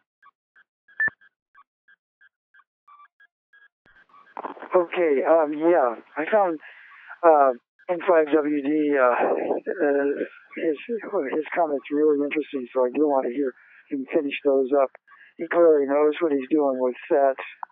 I don't. That's why I refer to what I had done on analog some years ago as, working the easy satellites, just basically getting a computer information on when it would be coming over and where, and holding a little arrow, just like he talked. And the thing is, my radio didn't have some easy way to be computer controlled, to have the VFO computer controlled. It was just a little Kenwood HT. So I just found that I could set the step of when changing memory frequencies to a very minimum, and I just programmed them in, and as it went over, I was just slowly changing the frequency. And I got in, and I could hear, but I can't imagine that would work on D-Star. I just can't imagine that you could deal with the Doppler effect in such a simplistic way that I did on analog. So, maybe the way to go is like here at home, have a good vertical, or spend some money and get an antenna that has motors to make it go up and down and back and forth and computer control. That's kind of big time, and I won't do it. But I have talked to sets from a little vertical on my house. Maybe that's what I should do, and then have it be computer controlled. Have the VFO be computer controlled. Back to you, Mike, K6JM.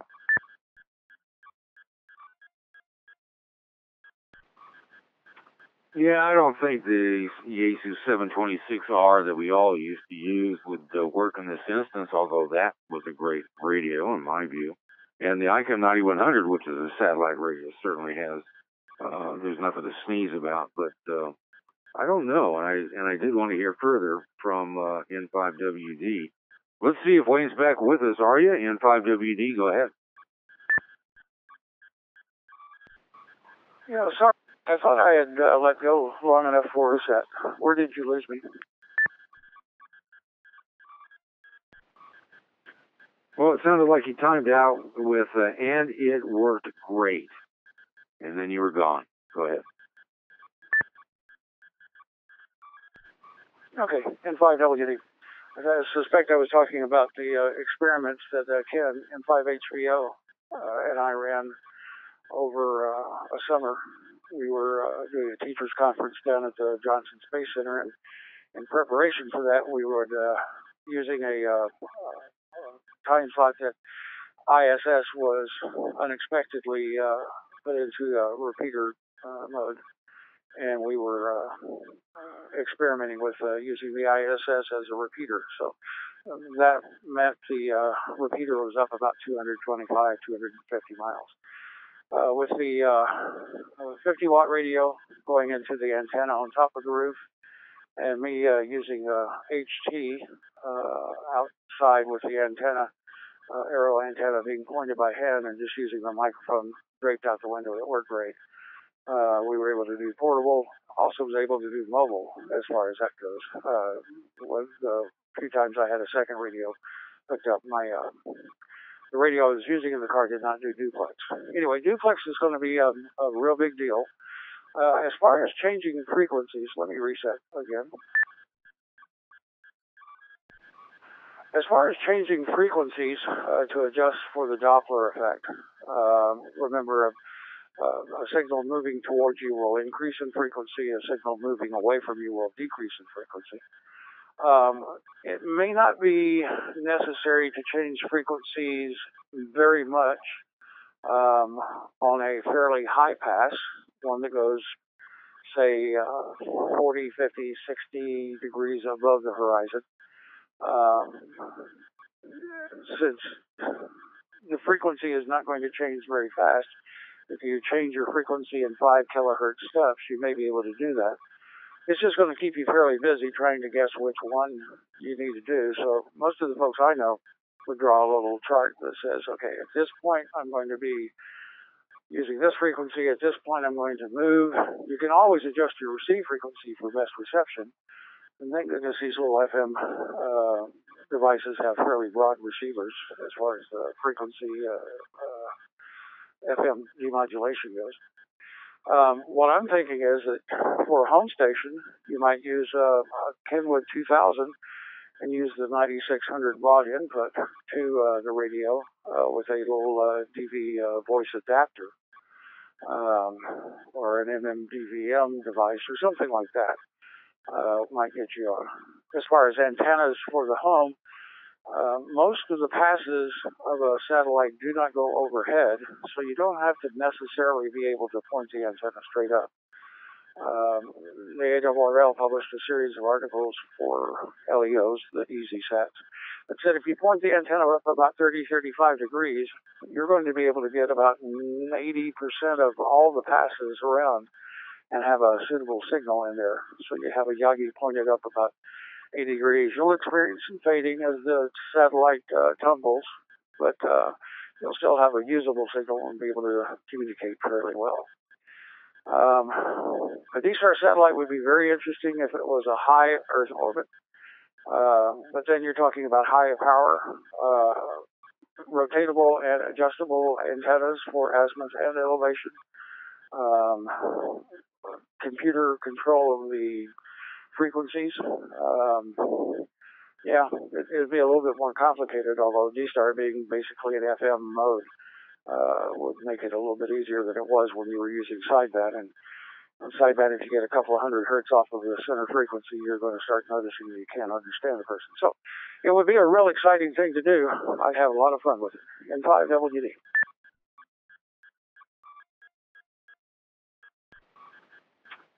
Well, we appreciate that discussion. And, we probably should work up a topic for discussion here concerning, satellite operations, especially in D-Star, talking about the current slate of satellites that are available to be used, both the simplex and the duplex. So, and possible radios and things to think about. So, yeah, that Arrow antenna, which is the one I was thinking about, that people have, in fact, you can get a kit to put a hand grip on, and we've seen the photos of stations. Again, they seem to be operating on HT more so But then again, that's, I'm not exactly sure because I don't recall the satellites that were working. But, it looks like a lot of fun. And, of course, anything D-Star has got to be fun in the way I see things. So I think I'm going to be, I'm going to work this up for a future topic. And hopefully I can be in contact with Wayne about this. And hopefully you'll help us do that. All right. Any other stations that want to talk about or have some more information on the D-Star 1, D-Star dual band duplex satellite, and I just was flipping through to see if there's anything that I missed that might be interesting, but M1 PEB does comment that he's been using his Kenwood THD-74 to communicate with Digipeater satellites and the Digipeater on the International Space Station. That would be interesting to find out, how that works and what he thinks about it. Well, he said he's having fun. Anyway, enough babble from me. Stations, please key up.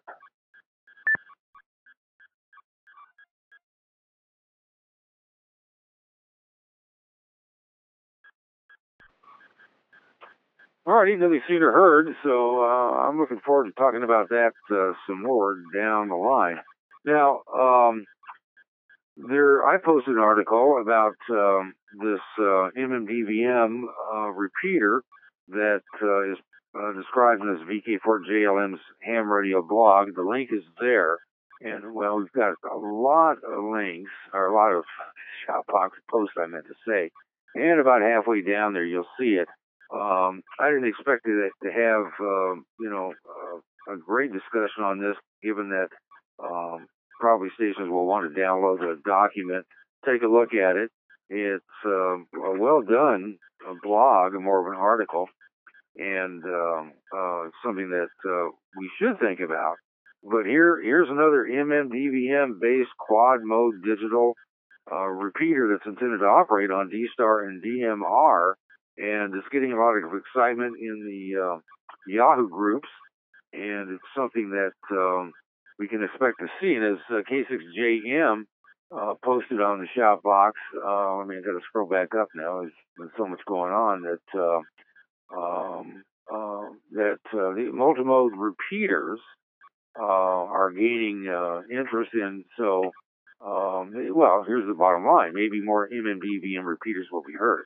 So I'll take comments on this Kenwood TKR 850 multi-mode repeater and see what you guys think, and especially if you know more about it. We'd like to hear more about it. Stations, please key up.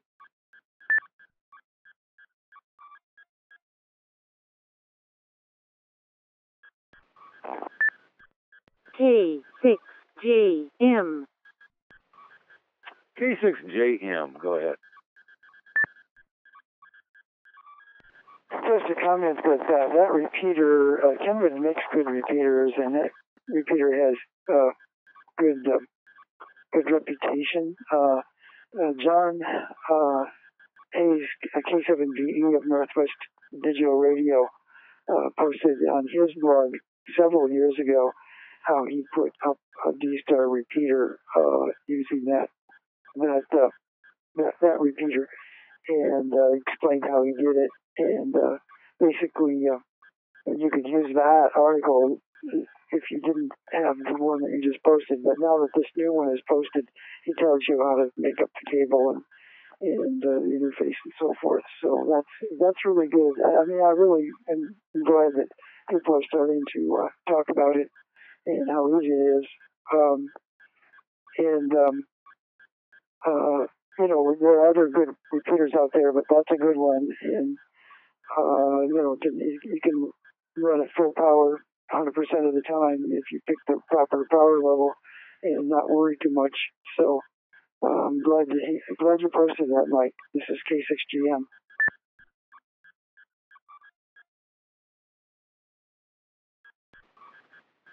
Yeah, I'm glad I stumbled upon it, and of course, I look over as many Yahoo groups as I can in getting ready for the roundtable, and I saw that and checked on it a little bit further, and it's fairly interesting and going to be put to use. So As he says, he has a fully functioning repeater across all MM/DVM modes plus analog, along with Echolink. So he's pushed it beyond just D-Star and DMR.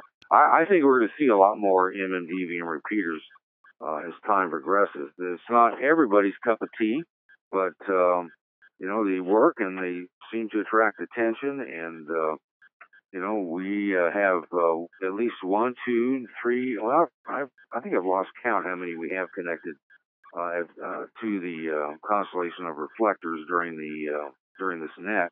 But there are many, and it's not. I don't hear people getting on there complaining about them. At least they work.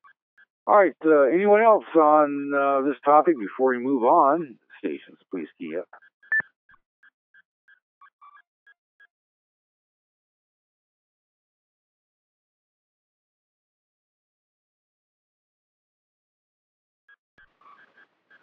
Alrighty, nothing seen or heard, and I appreciate N5WD's offer to help out with the satellite topic, and thank you for putting that in the shop box.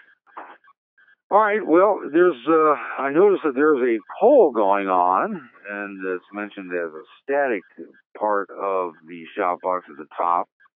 We talked about it last week. K6KD wanted to know whether other reflectors and repeaters can connect to all 26 modules of the XLX reflectors in the constellation. So I thought I'd ask K6KD, how's that poll going? Maybe provide us a better report. K6KD, go ahead. Okay, Mike. Well, I think the last time I checked, there were 7 whole members that or people that answered it. I guess they didn't give a compelling reason to answer it or to ask it, other than we've got the traditionally gateways could only link to A, B, C, and D. E was used for echo. We have more modules available for the DXRFD as well as the transcoding, and if there are decisions as to what content should be put where, I thought it would be a good idea just to get a sense to see if there were many people that were restricted to A, B, C, and D.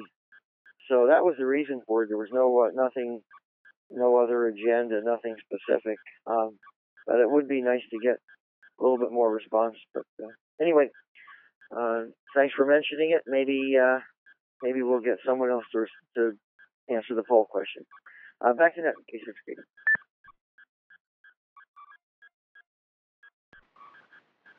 Yeah, I'm surprised that more people didn't post, but then, I think we have to repeat repeatedly, if that makes sense, that you need to sign up as a member of the D-Star Roundtable Forum Board in order to download things, participate in polls, do other fun stuff. And, I think sometimes people think that that's an evil thing, that this is an evil poll, and that joining a group like this is going to cause their email box to swell. People knock at the doors, you get phone calls from people you don't want to talk to.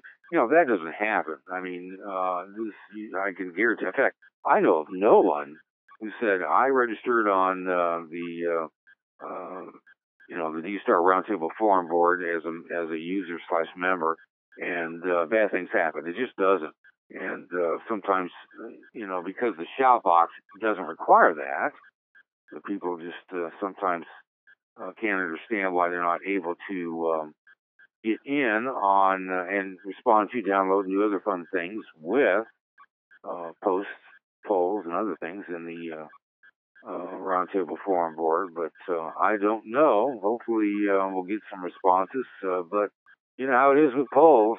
Sometimes they work, sometimes they don't. But I appreciate you putting it up, and thanks for letting us know the status of that. And for those of you who have not voted on that poll, hey, please do so. We don't want John to think that his polls are unwelcome, and I can guarantee you that it's not some sort of underhanded attempt to capture people into a trap of some sort.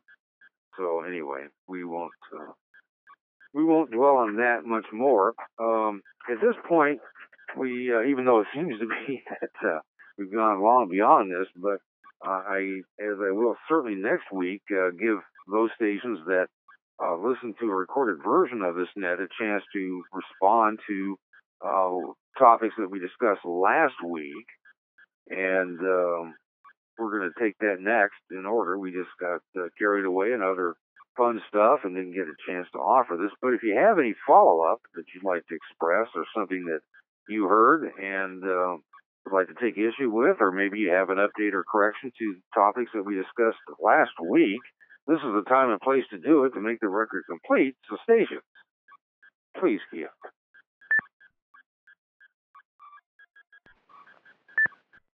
K6KD. K6KD, go ahead. Okay, thanks, Mike. Not to disrupt the flow of things, I just wanted to mention one thing about registering for the forum. I used to mention this, but it seemed to be, kind of obvious. The forum software, requires an email address, which I think most of them do, just to verify that, that there's not a spam. The forum software, and I think a lot of the forums still require it, but they ask people to put in a birthday. Now, I think it's kind of stupid myself, but some of them use it so that you can automatically send people a happy birthday from the forum, or things like that. I typically don't put my real birthday in there because I just don't think it's a necessary thing to do.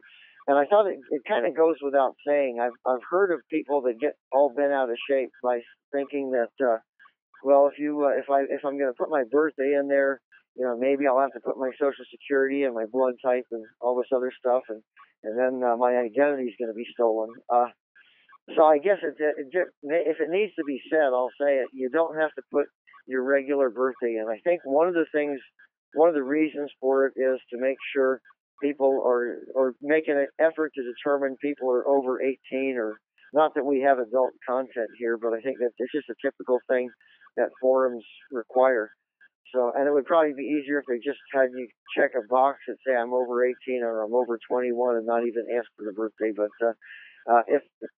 if anybody is concerned about that, just make up a birthday and make sure you're over 21, and everything should be all well and good. And if that's holding you up from answering the poll or posting, you have authorization to make up a birthday. Okay, back to that, K6KD.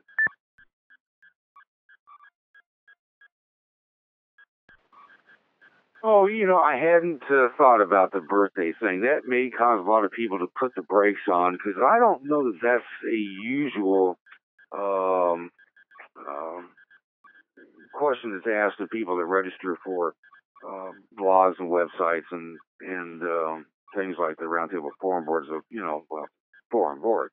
And, I thank you for bringing that up. And we don't really care, because make up a birthday, all right, do whatever you have to do, but please use your call sign, and that makes it a lot easier, and there's no questions asked about from that point forward about the use. We haven't had really any problems, but I hadn't thought about that. John, thank you for reminding me. All right, at this point, I was looking for stations that might have something to follow up from last Thursday. I didn't get a response, but let me just make sure. Anybody have anything they want to bring up or comment on from last Thursday before we move on? Please key up now.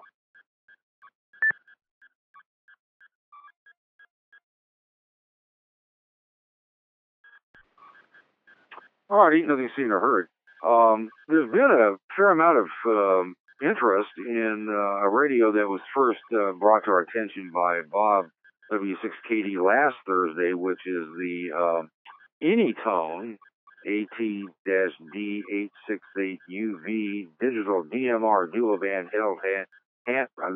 handheld commercial radio with GPS that is being sold by PowerWorks, PowerWerx,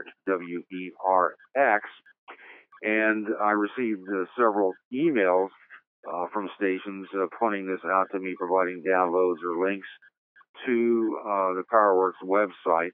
And taking a look at this radio, it's amazing. There's this digital DMR dual band handheld commercial radio with GPS. It's run by, it's called Anytone. For some reason, that reminds me of a doorbell manufacturer or an old style push-to-talk communications device like sometimes businesses and houses used to have that's connected by wire. But that doesn't matter. That's the name, the brand name of the radio. And it shouldn't be very difficult to find because now all of the Yahoo groups have picked up the story on this radio. And one of the things that seems to be going on, although there may be an ulterior motive for bad-mouthing it, but there's claims that the latest firmware in CPS that was released on November 1st, yesterday, for this radio has quote-unquote major problems. Keep in mind that one of the complainers is the owner-operator of CSI, which sells competing GPS radios. And the other stations that have posted, I don't specifically recognize them, but there seems to be a firmware and problem they call it a hardware update that's creating some controversy and problems and fits for people. They're waiting for an update, but the radio's out. And I want to see what you guys think. Does anybody own one of these radios? Did you get one? I'm not suggesting nobody buy it because of the Yahoo post. I just want to point out that there are posts being made that the radio seems to have some sort of firmware difficulty. So stations, please key up.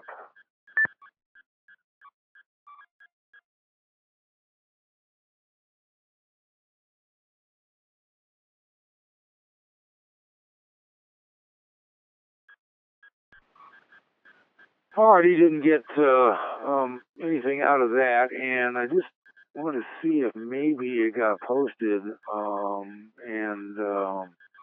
One of the problems could be is that we may not have the link to the website for the Anytone, and I will get that up on the shop box, or maybe somebody else can do it for me. And I was trying to find the link here so I could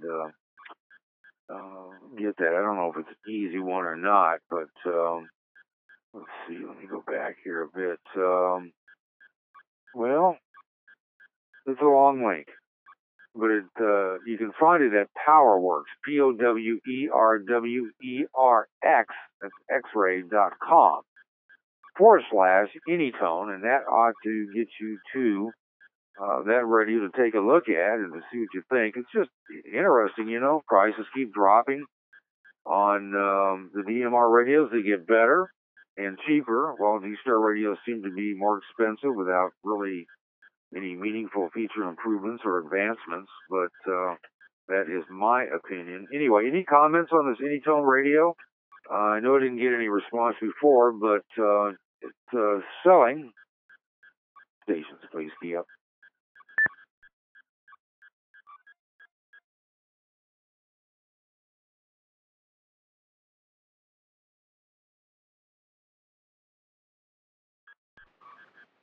Alrighty, well, we'll maybe save that for another time, and maybe it's no big to do. Maybe there's dual band DMR radios out there that I just hadn't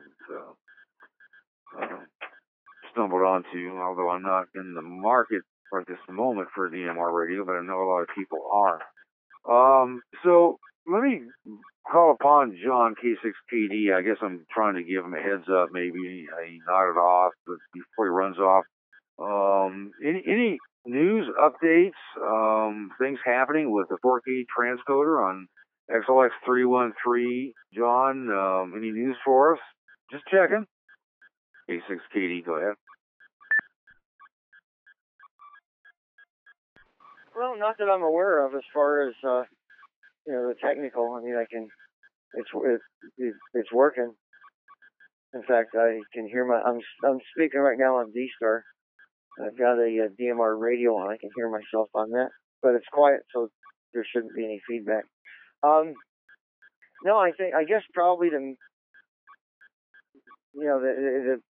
better people to ask would be those who use it and see if see what they've noticed. I've heard, when I do listen, I hear good comments, but a lot of the people who are using it have been using it for a while, so it becomes almost something, the novelty wears is worn off. But no, I guess as far as a lot of words to say, nothing that I'm aware of. Back to that.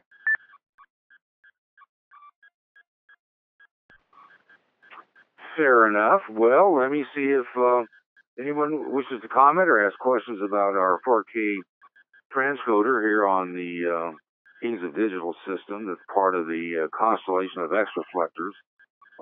Any issues, any questions, comments? We're other than great or boo, good, but we'll just pause a moment to get some sampling of your thoughts about the 4K transcoder. Heard a lot of stations on it leading up to the roundtable tonight, giving it a try. And if they hadn't said they were on 313, XLX 313 Alpha, I wouldn't have known it. The stations, please. Yeah.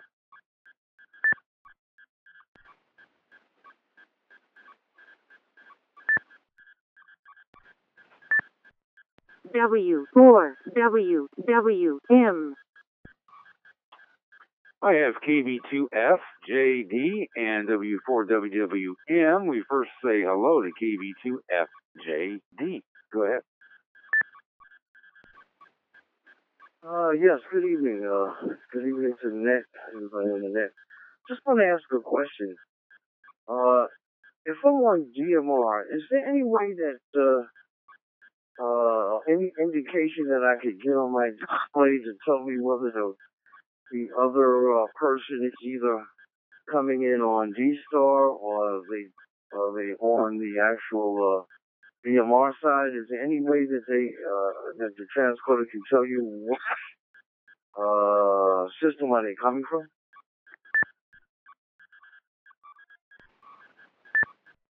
K6JM.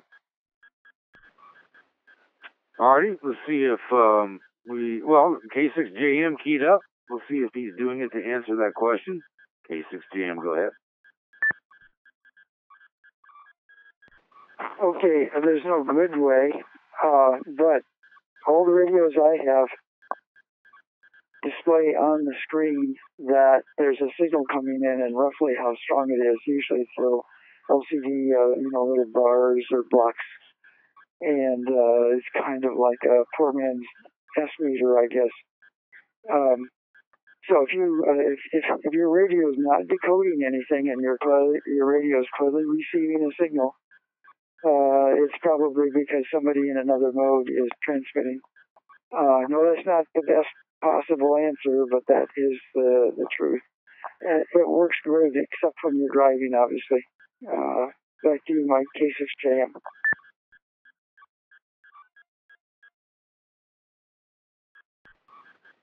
All right, Jim, thank you. Anyone else have an answer for KB2FJD? Please be up. K6KD. K6KD, go ahead. Now, pretty much there's only one situation where you would know if you were on a DMR radio and the person on D-Star didn't have an ID, which DMR requires an ID, the reflector will automatically put 8s in there. So if you're on DMR and you see somebody with a DMR ID of all 8s, you can be pretty well assured that they were coming in on D-Star. Other than that, there's no way to tell, because the going from either direction, the call sign is included. So by design, the going from D-Star to DMR to D-Star, there has to be a DMR ID, and that'll correlate to a call sign, which will be inserted into the D-Star stream set. No, the whole point really was to make it transparent. The way to tell really is to look at the dashboard. You can look at the 313 XLX 313 dashboard and see if they're linked there on DMR, or you can see if they're coming in on any of the other Constellation dashboards, which would be D-Star. So that's the best way. And what Jim was talking about as far as a stream with no audio, that applies to reflectors without transcoding. So with transcoding, that wouldn't be the case. Back to that.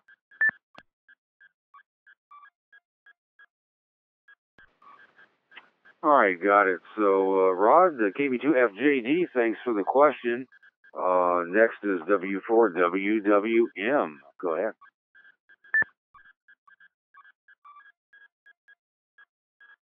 Okay, very good net, guys.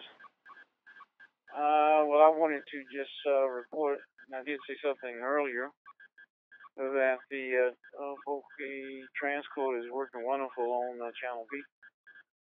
We're just about in here every day with Rodney, myself, and I get enough visitors to come over there, and they don't even know that I'm talking DMR, so I tell them I'm on DMR. And I've also I started to tell the regulars when they come on frequency to say what protocol you use. Are you DMR or are you D-Star? You know, you can put your call sign out there if you like and say that I am actually on DMR. You know, W4WWM on the 4K transcoder DMR, or W4WWM D-Star. And that way, that also might help with Rodney's question as well. We talked about that too, and I told him definitely bring it over here and put it to a question. See what type of information we can gather on that. But for the most of it, the main reason for answering questions concerning the 4K transcoders is working really good, and we're constantly inviting people to come over and actually participate on the, especially the D-Star guys. I invite them over to see, can't really hardly tell the difference. W4WW, back to you guys.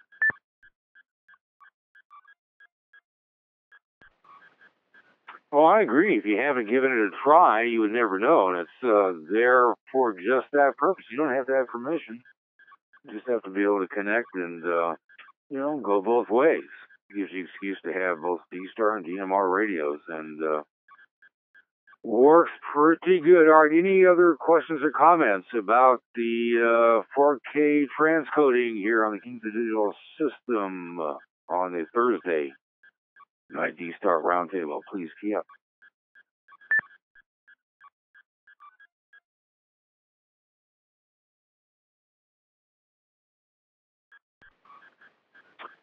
All right, nothing seen or heard. I suspect that is a good thing. Now, there was a post, KK6MYS let us take a look at the DV4 Home version 2, which apparently is an update from the DV2 Home. And I don't know if there's a DV2 Home, but apparently there's a DV4 Home out. Does anyone have one of those? And anyone care to give us just a brief description of what it is the DV4 Home does for us? If that isn't really clear from the link, I have not had a chance to watch the video. I will do so later, but in the interim, DV4 Home, is this the mobile that has been promised, that the multi-mode mobile? If I don't have that correct, please let me know. Station, please key up.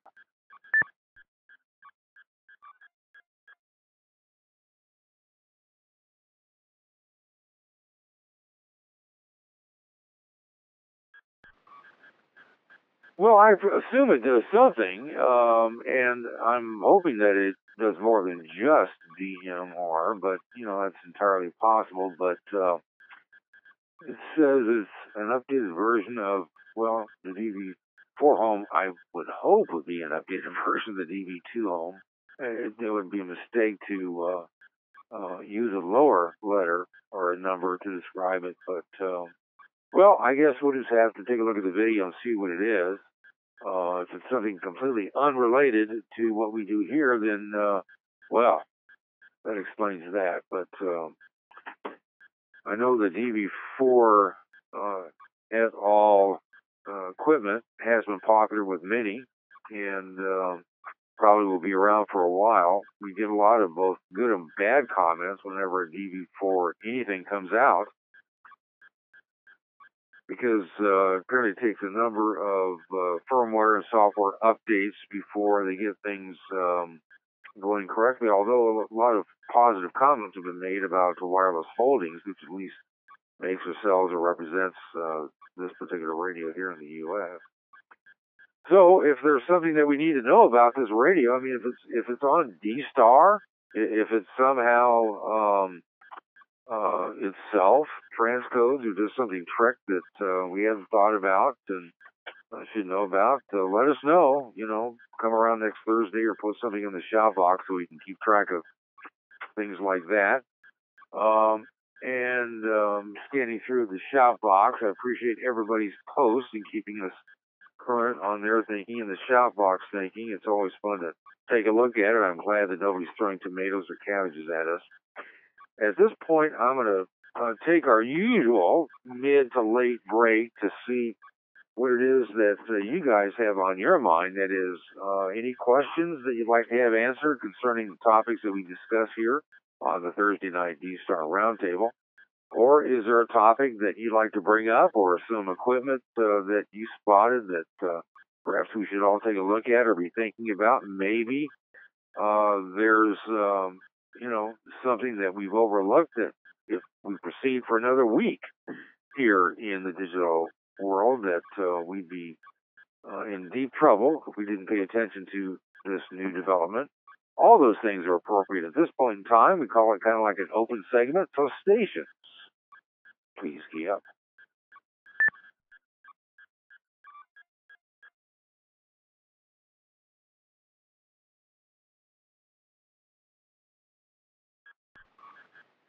Alrighty, didn't hear or see anything on that.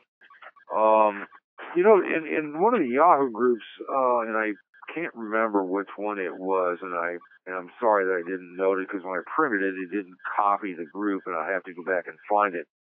But there was a question that was posted about what is the best route for mobile operations and in D-Star.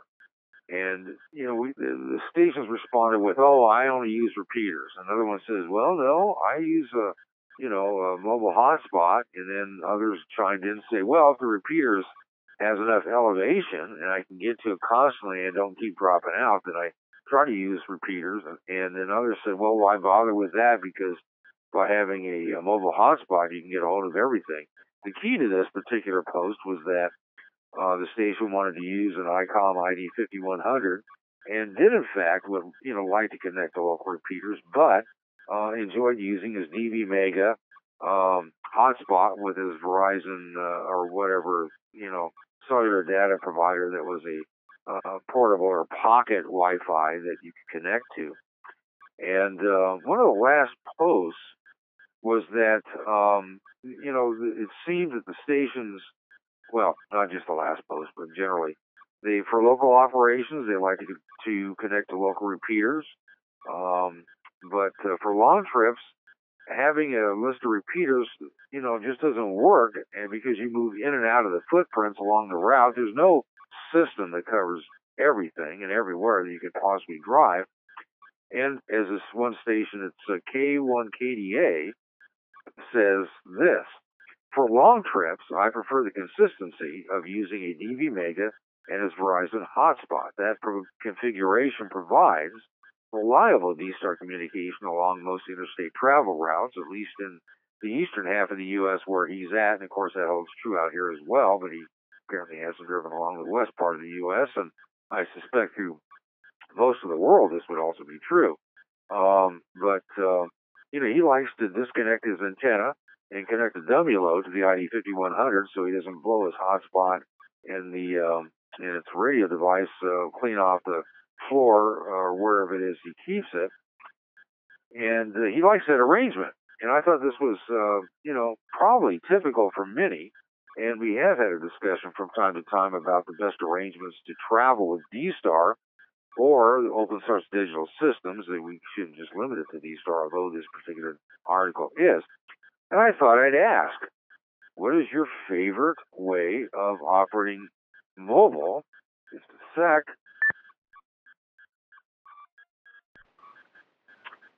In order to stay in communications and talk along the route, do you try to have a radio that has enough power to connect to repeaters, or so you can talk on repeaters, or do you prefer to use the mobile hotspot or a combination thereof, or is there some other way to go about long trips to provide reliable communications that you guys have discovered? Maybe what this one station does is about the entirety of it all, but I suspect not. Let's hear from you. Stations, please key up.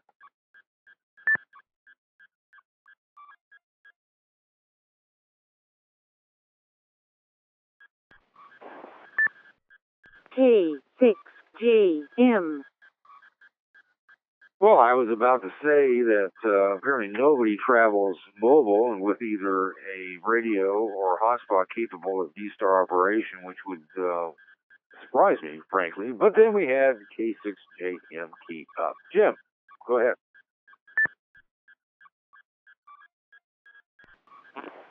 Well, I sure buy the idea that when you're taking a long trip, it's far, far simpler to have a mobile hotspot with, connection into the internet. Just no question about it. Somehow, when I'm driving in the area where I'm within the local repeater, D-Star repeater's footprint, I just prefer a radio. I'm using RF. And maybe I'm old-fashioned. Probably that would be a good criticism of me. But I just like that better. The other issue is I like the idea of having others in the local RF footprint. More hams who get into D-Star. In the early days, they would start with D-Star radios into repeaters, and then they learned about hotspots. I think that may be switching now, but I just like the idea of mobile. And of course, if the internet goes down, at least you can still talk to, let's say there's an earthquake or something. You can, if the power stays up and the repeater's still up, then we can at least do local repeat. But I completely agree about long trips. And one thing to caution is, if you get a dropout, will it continue when the internet comes back? Will it work or will it stop? I have used my Boom TV on an Android device, and when it gets a dropout, you have to do something to the screen to get reconnected. So that's something to be concerned about. But that's how I feel. K6JM.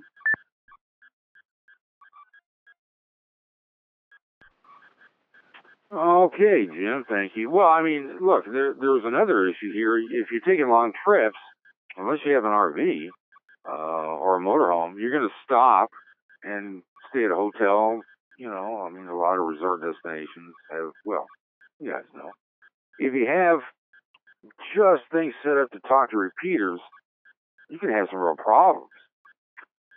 And it seems to me the easiest way to go about business, I can't think of a place where you would end up at to stay overnight, whether it's in your own vehicle or in a hotel or some other housing provision that doesn't have Wi-Fi or an internet connection. You just grab your hotspot and an HT and away you go. Of course, this station here says I have a 5100. I doubt that he drags it in the hotel room, but, if you have just a mobile radio hoping to hit repeaters, you're going to have a lot of lack of coverage. And then, when you get into the room, or you want to run around and talk either back to your friends or see who's hanging around the local reflectors, you can certainly connect to repeaters if that's permitted by the repeater administrator. And especially if it's local, you could probably hit it with an HT, but still, having a hotspot, that capability, and being able to take it with you wherever you go, in the car, out of the car, makes a lot more sense. I don't think there's really an argument against that.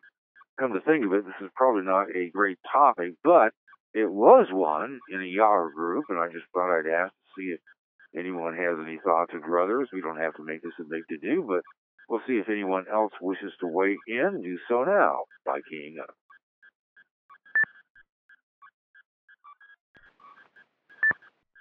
N6MU. And we welcome Craig, N6MUD. Go ahead. Hey, good evening, Mike and Annette. My battery's about to die, but you guys have all heard me inquire about this multiple times, but I love my hotspot mobile, do a lot of long road trips. I just have an issue of heat. If my hotspot's sitting in my truck all day long in the hot sun, and I get into my truck and start driving, sometimes I have issues with heat. So all those mobile road warriors out there, how do you deal with heat and the Raspberry Pi when you guys are driving?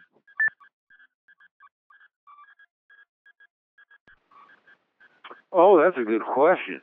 Yeah, of course, with the summer being over here, it's not quite as problematic, but during the time of the year where it's, at least here in the desert area, the LA basin is basically desert all the way out to the tree desert. Getting up to 100 degrees outside is nothing. Inside, of course, is far worse. And you wish you could throw a tent over your vehicle wherever you park it. But that equipment inside is a problem, and it can overheat. And it could do so while it's parked in the sun outside, or it could, depending upon where you put it, have the same kind of problem. But, I think you'd at least roll the windows down and run the air conditioner, but that's just me. Any thoughts about, the difficulties that heat can bring to a portable hotspot station? Please speak up.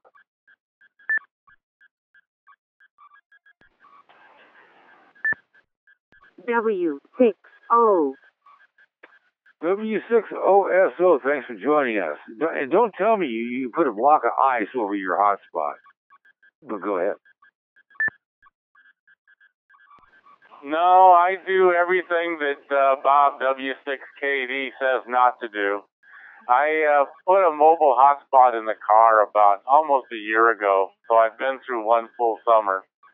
I have a small Ford Escape SUV type car, and there's some plastic cutout pockets in the back storage area where I put my Raspberry Pi enclosed in a DHAP unit with the battery, so I can take it out and run it totally portable off the vehicle, or I run it on the vehicle power through a rig runner fuse block. And I leave it on all day long, 24/7. Hot, cold. It's been working fine. I haven't ruined the Pi, and I haven't destroyed the the SD card. I'm using a DV Mega on the GPIO pins of the Pi. Let me break.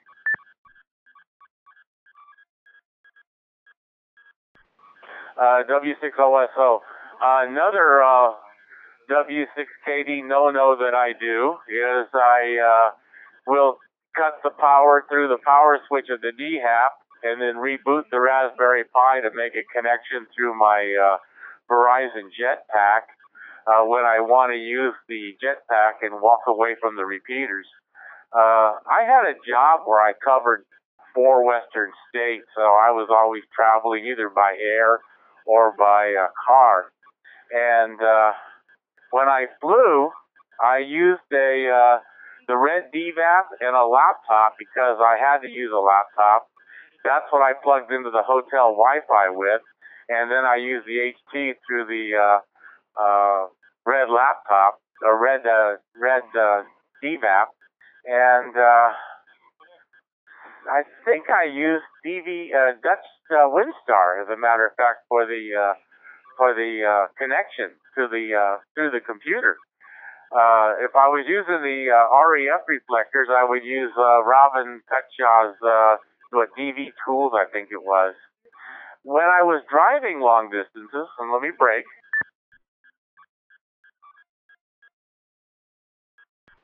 When I was driving long distances, long trips, I would use repeaters along the way, but I was pretty much at the mercy of the repeater owners and what they had chosen. And throughout Central California into the Mount Diablo area, during the day, it was W6MDB or MD, I think it was. And they were pretty well locked into Reflector 14, and I used to get grumblings whenever I asked to make a change to a different reflector. And it was like that for a couple of years, going through Arizona. New Mexico was the same way. And then I got a hotspot tablet. I used the hotspot through a tablet. And like Jim said, when you lost the cell site, you had to reboot the tablet and get it back hooked up, and it was really kind of a nuisance. And I found the Jetpack automatically connected and reestablished the connection to the Raspberry Pi. So I got a Jetpack from Amazon or eBay or someplace. Maybe I think my brother gave me one. And I just connected it to my bill. It cost me $10 more a month, and I used the share data plan, and I don't have a problem. That's what I use in the car, is the Jetpack and the Raspberry Pi. And when I go into a hotel, I use the red DVAP or the red DVAP and or the DV Mega and the Raspberry Pi, and connect that way. Raspberry Pi connecting in the hotel is kind of a nuisance because you need a screen to do the login for each hotel because of the security of the Wi-Fi in that hotel. But the laptop made it a lot easier. So that's what I did. I hope it answered your questions. Any questions, Mike? I'll stand by.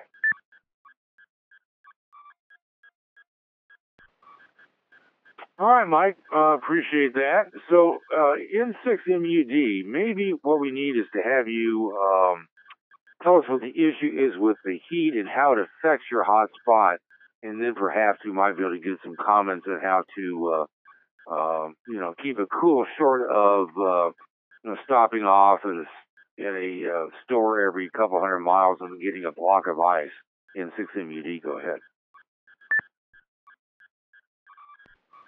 Yeah, it's pretty simple. If I park my car for the day in the hot sun, my Raspberry Pi shut off in the glove compartment or shut off somewhere in my car, and it's 140 degrees in the car, and I come into my truck after 8 hours of sitting in the sun, the Pi tends to not like the heat, and it takes a while. I got to hold it up to my EC vent, for a good 15 minutes for it to cool down so it'll operate. So that's what I'm referring to, is just letting it sit in the car for a long period of time under extreme temperatures there.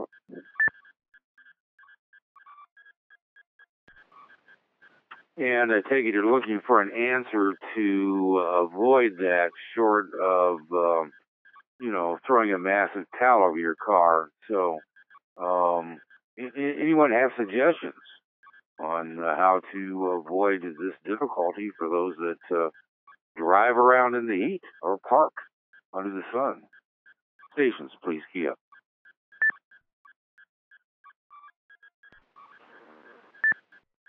W6OSO. W6OSO. How do you stay cool under the collar? Go ahead. Well, this is one of the hottest summers I can remember, the one we just had. And like I said, I have a cutout in the cargo area of the SUV that I have the Raspberry Pi stuck in. And actually, my Raspberry Pi is connected or put in one of those little DHAP, those yellow DHAP boxes, clamshell boxes. So I think that does a lot to help insulate it from the heat. And I've had 140 degree temperatures. But for those little Raspberry Pi cases, I would probably look at someplace else other than the dashboard, because you got the wind of the sun coming through the window, heating up the dashboard and everything around it. I'd look at putting it under the seat or in the back, in the trunk or in the storage area. If you have an SUV where the spare tire goes, and putting it somewhere in there to try to keep it away from the direct rays of the sun or the windows. That's where your heat's coming from, is from the unless you have tinted windows. And well, a lot of people have them. The SUV that I have has dark tinted windows in the back portion of it, so it stays a little bit cool, but you're still going to get heat from the front end. I put a little sunscreen, foil reflected sunscreen on the dashboard, and that has done a good job. I mean, you can feel a definite notice, a good decrease in temperature by using one of those windshield screens, so that's helped. I have a sunroof, so I keep that kind of cracked open a little bit, or maybe a window open a little bit on extremely hot days, but I haven't had that problem with heat. And like I said earlier, everything that I do, somebody like Bob, who knows I respect him, I respect everything he says about Raspberry Pis, I just haven't had the issues. And for my way of thinking, even if it burned up, it's $35, so you get another one. No big deal. You keep a couple spare cards around, SD cards, and you're back in business. So that's the way I do it. I mean, I haven't had a problem. Back to you, Mike.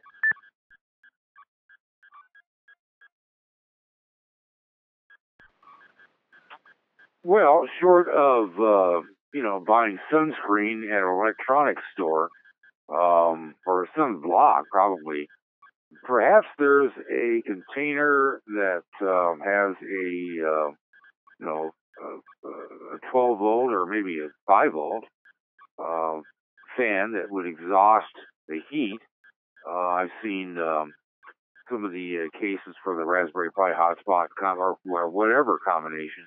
Of course, people, they like cases, and if you don't have enough vent holes, you could run into trouble. But has anybody seen a generic hotspot case, or one maybe more specific for the Raspberry Pi DVAP combination, that provides cooling in some measure? Maybe an exhaust fan that quietly runs on 5 volts, and you can shut down your hotspot and then let it sit in the car and have this fan try to pull the air out. Maybe it pulls in hot air instead. I don't know. Any thoughts on this? Anybody else have their hotspots melt right in front of their eyes? Or, well, not so much that, but perhaps there's a puddle of plastic goo and, now unsoldered electronic components on the floorboard, and how you resolve that. Greg would like to know. In fact, I'd like to know. Station, please key up.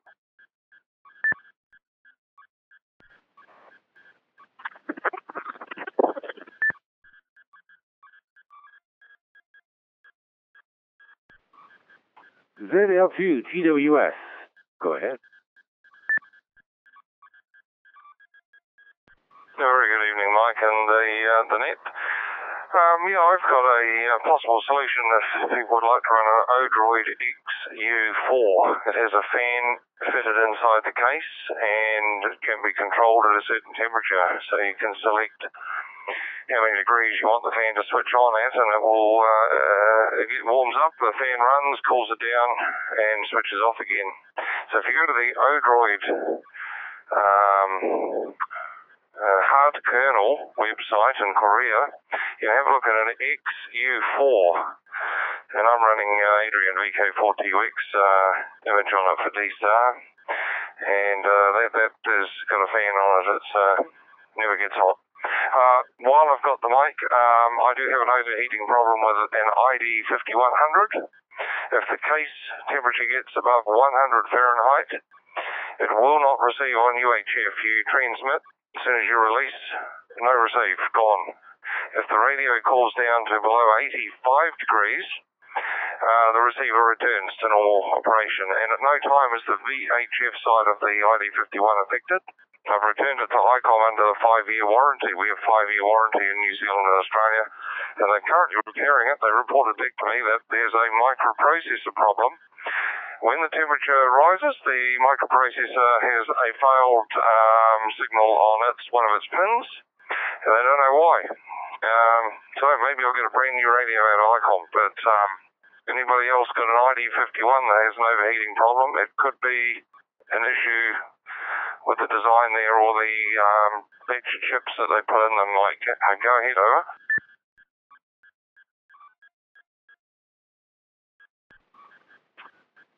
Well, who knew? I have not heard of that from ID 7100 owners, but that doesn't mean much. So is this a common problem that you've seen in some of the Yahoo groups online, or do you think it's unique to your design, or is it a particular radio that is manufactured for, let's say, Australia or New Zealand?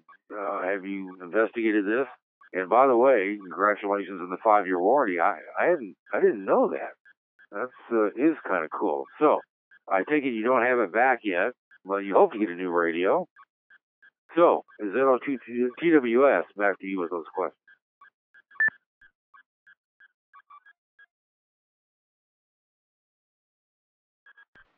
ZL2 TWS in reply. Mike, it's an ID5100 mobile, and it's an A model. It's the USA model. The New Zealand and Australia radios are the American models that we get shipped in. There has been a release of some export models in some of the handheld versions, which we've managed to get direct from Japan.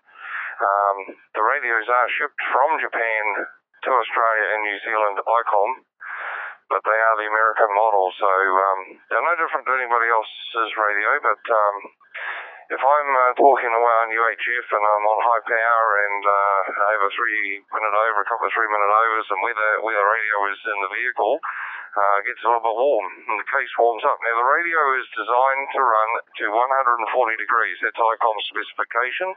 Well, it falls short by 40 degrees. Doesn't quite make it. I did some testing. I put I have a new electronically controlled oven in the house. I put the radio in the oven. So I decided to bake my 5100. I brought it up to 45 degrees. Took it out of the oven, put a infrared gun on it. Yep, 43 degrees by the time I put it on and plugged it in again. No go. Won't work. As soon as the temperature drops to 85, sorry, I said Celsius then. Sorry, I took it up to just over the 100, probably about 110 Fahrenheit. Put the infrared gun on it, watched the temperature came down, kept pushing the PTT on the local repeater, and all of a sudden, bingo, I got a tailback from it and it worked again. Transmit always works, but the receiver fails, and it's on UHF only, not on VHF. VHF is not affected. The radio gets quite hot and still works. It's been doing it for quite some time, and I do recall it happening I do recall it happening about a year ago, so I've had the radio 2.5 years, and they offer in New Zealand and Australia a 5-year warranty. I've just purchased an ID4100, an ID4100, and I'm loving it. It's in the vehicle, and I'm using it every day now because my 5100 is away for service. I decided I'd better get another mobile to tide me over. I have no idea if they can fix it, if they know what's wrong with it, if they've gone back to ICOM Japan to say, hey, have you had this problem? What other ICOM dealers that had a similar issue? Or this is just a dud. But hey, under the 5-year warranty, they've got to replace it for free. Give me a new one. It cost me the $13 courier to get it to them, and that was all. At this stage, they'll return it to me for free and everything. So, pretty good service, over.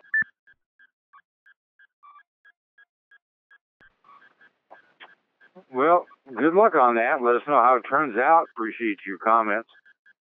Anything further to help Craig in 6MUD out with keeping his hotspot from overheating, or what to do when it does overheat to get it back down to operating parameters? Stations, please, Kia.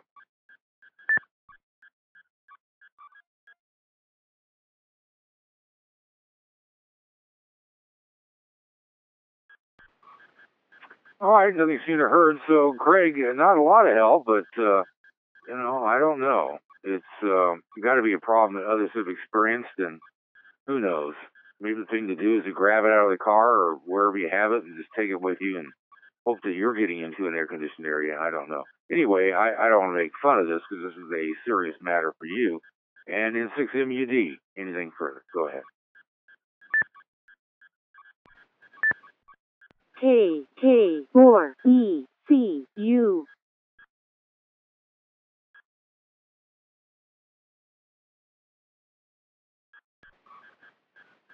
Well, thinking back, Craig said his battery was about to go, and boy, he may not even be listening at this point. Anyway, when I call for Craig, another station keyed up, KK4ECU, stand by. Let's just make sure that you guys didn't double, and N6MUD wasn't trying to get in N6MUD. If you're still there, go ahead. If not, we'll move on. Yeah, thanks a lot, Mike. I really appreciate it. I've got some ideas, and I'll let you guys know what I end up using to mitigate the heat. Great net, back to net control. Yeah, I don't know that we got a lot of help for you, but what you do work out would be of interest to others, and we look forward to learning what you did to resolve it. Thanks for being with us tonight. Next up, KK4ECU. Go ahead.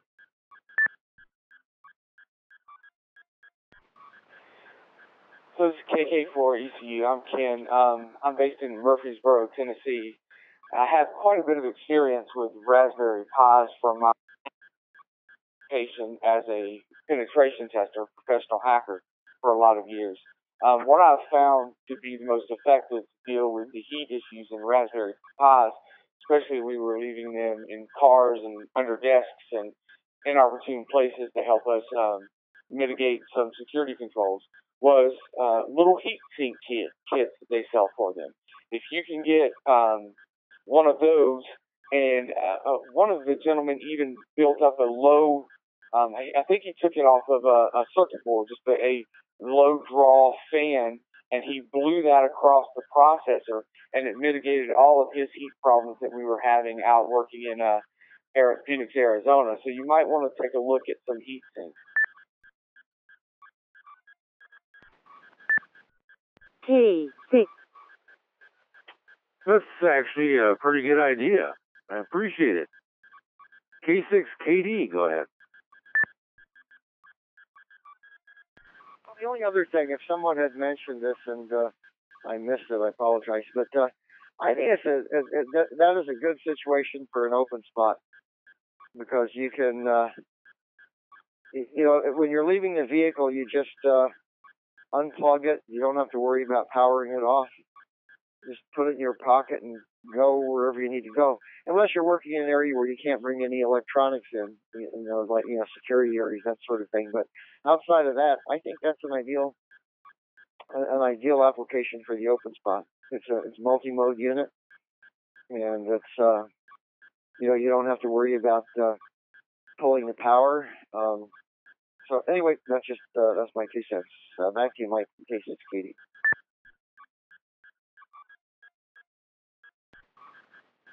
Oh, okay. All right. So abandon the hotspot you have and get a open spot because you can just pull the power on it without harm, and it apparently is small enough to where you could carry it with you. I don't know about putting it in your pocket, but very good. Appreciate it, John. Anyone else with ideas on keeping your hotspot cool?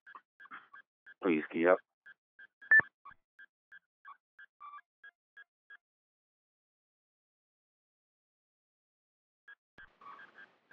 Alrighty, nothing seen or heard on that. We're getting to the point where I'm going to think about closing this edition of the Thursday Night D-Star Roundtable. Partly because, frankly, I'm beat, but also the topics that I would like to begin are going to run a little bit long, and we've had a pretty eventful and interesting discussion already tonight, and there's no reason to find another topic to discuss just because. But as you know, we don't close the net down until we've heard from you. That is, if you wish to participate in the net, we keep it open so you can do that. I have not heard of anyone so far wanting to have us discuss something in particular that we haven't.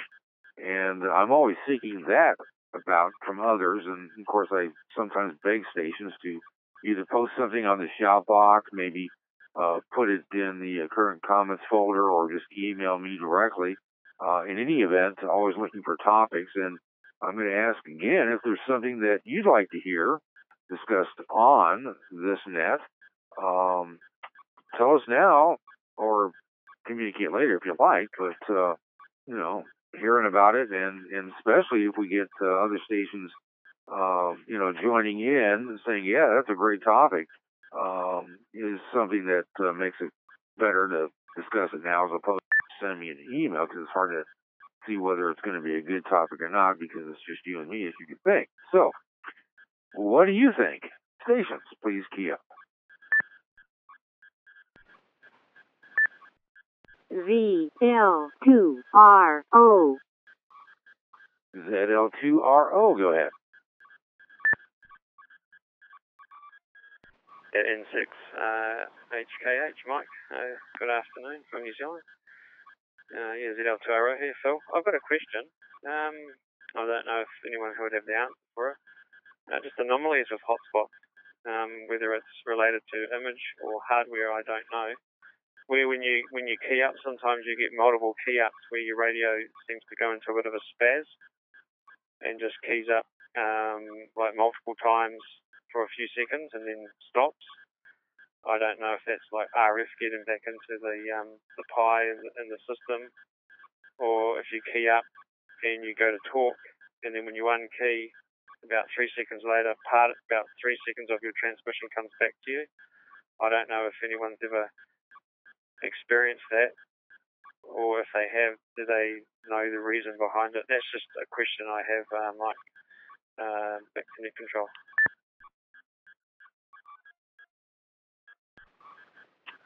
Alrighty, and so what radio and access point device do you use? This happens. Go ahead, Phil. It's not related to any radio in particular. Like I use the 4100, the 5100, or the 51 Alpha HT. Access device will be a Raspberry Pi 3 with the Pi-Star image and a DV Mega GMSK node. Over.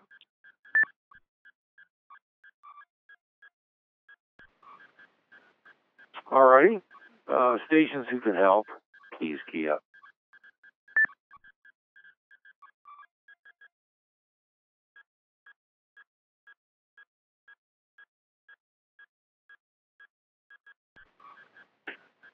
Well, nothing seen or heard. I mean, it could be that it's just a late hour. It could be that nobody else has experienced this, or perhaps it wasn't really clear to those listening what it is that you're having difficulty with. So just to make sure, just restate what you see is the problem. That is, just tell us again what issue you're having, just so we can make it clear to all and hopefully get some help for you. So. ZL2RO, go ahead. Thank you, Mike.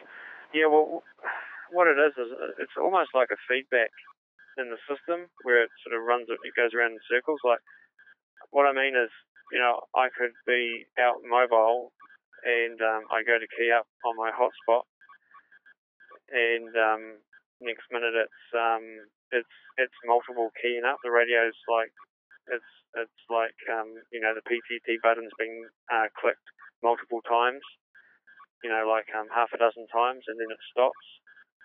So you could imagine the havoc that puts across a reflector or a repeater. I'm curious I suspect that maybe RF getting back into the machine. However, I'm not completely convinced it's that, and the image I'm running is Pi-Star, and the hardware is a Raspberry Pi 3 and a GMSK modem. Over.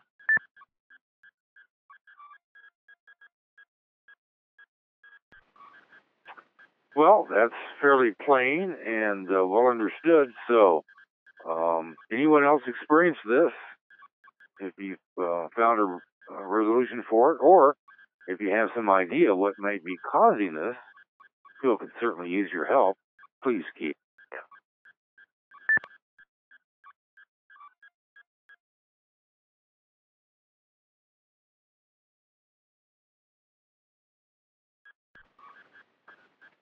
Well, I'm sorry to say, Phil, that no one responded, as you heard.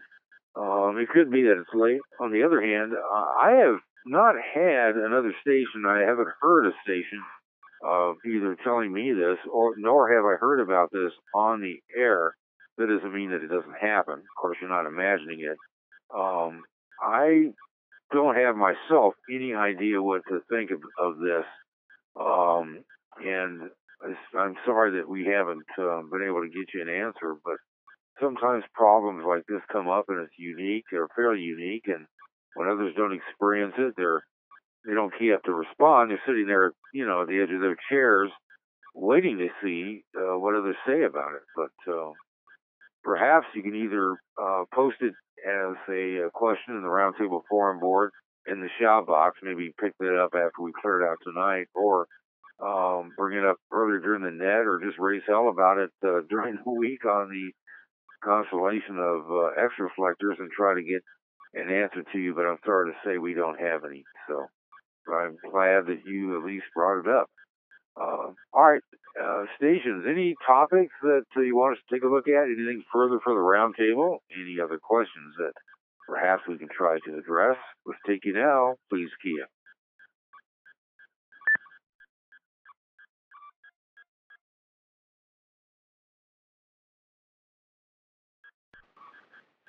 Well, didn't see anything, and since we've been running about 3 hours, it would be probably a good time now to bring the roundtable to a close, and I'm going to do just that. Of course, that doesn't mean everybody has to go home.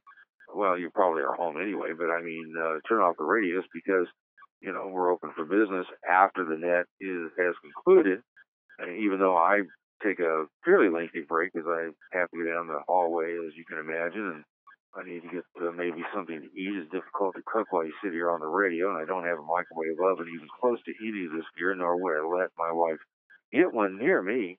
But there are stations that are around to talk, and certainly we can carry on any of these conversations on the system at times other than during the roundtable. But at this point, I'd like to thank every station that keyed up and participated, because without your help, there would be no roundtable.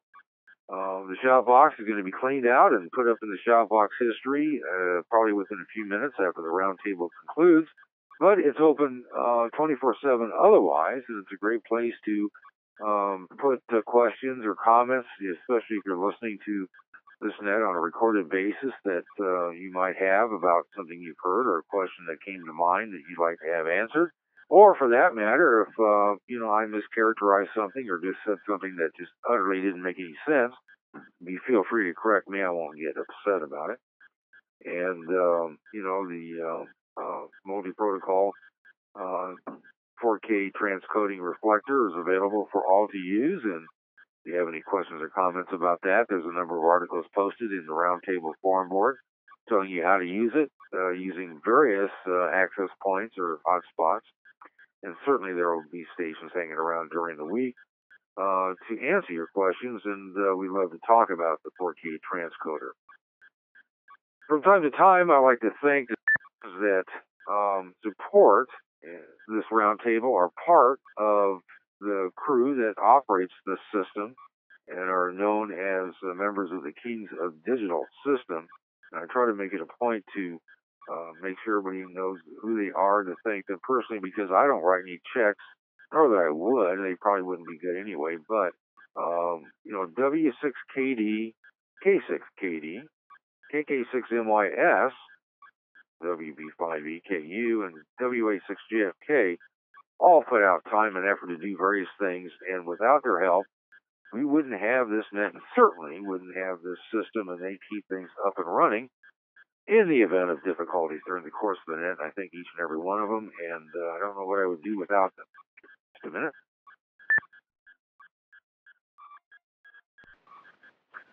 So that's it. I don't have anything further to say, and probably it's time for me to move on, and you guys to move on as well. I had a great time tonight. I appreciate everybody being with us. You guys have a great weekend. Do not forget, if you are in a time zone where you need to make a change, be sure to do so by Friday.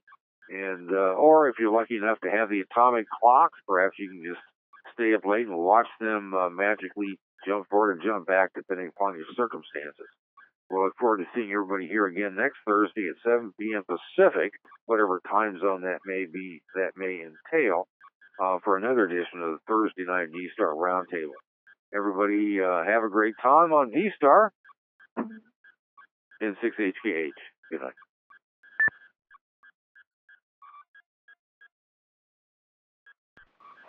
ZL2 Radio Oscar, ZL2 TWE still on frequency, Phil? QSL, John, ZL2RO. Yeah, I'm still here, over. Roger, Phil.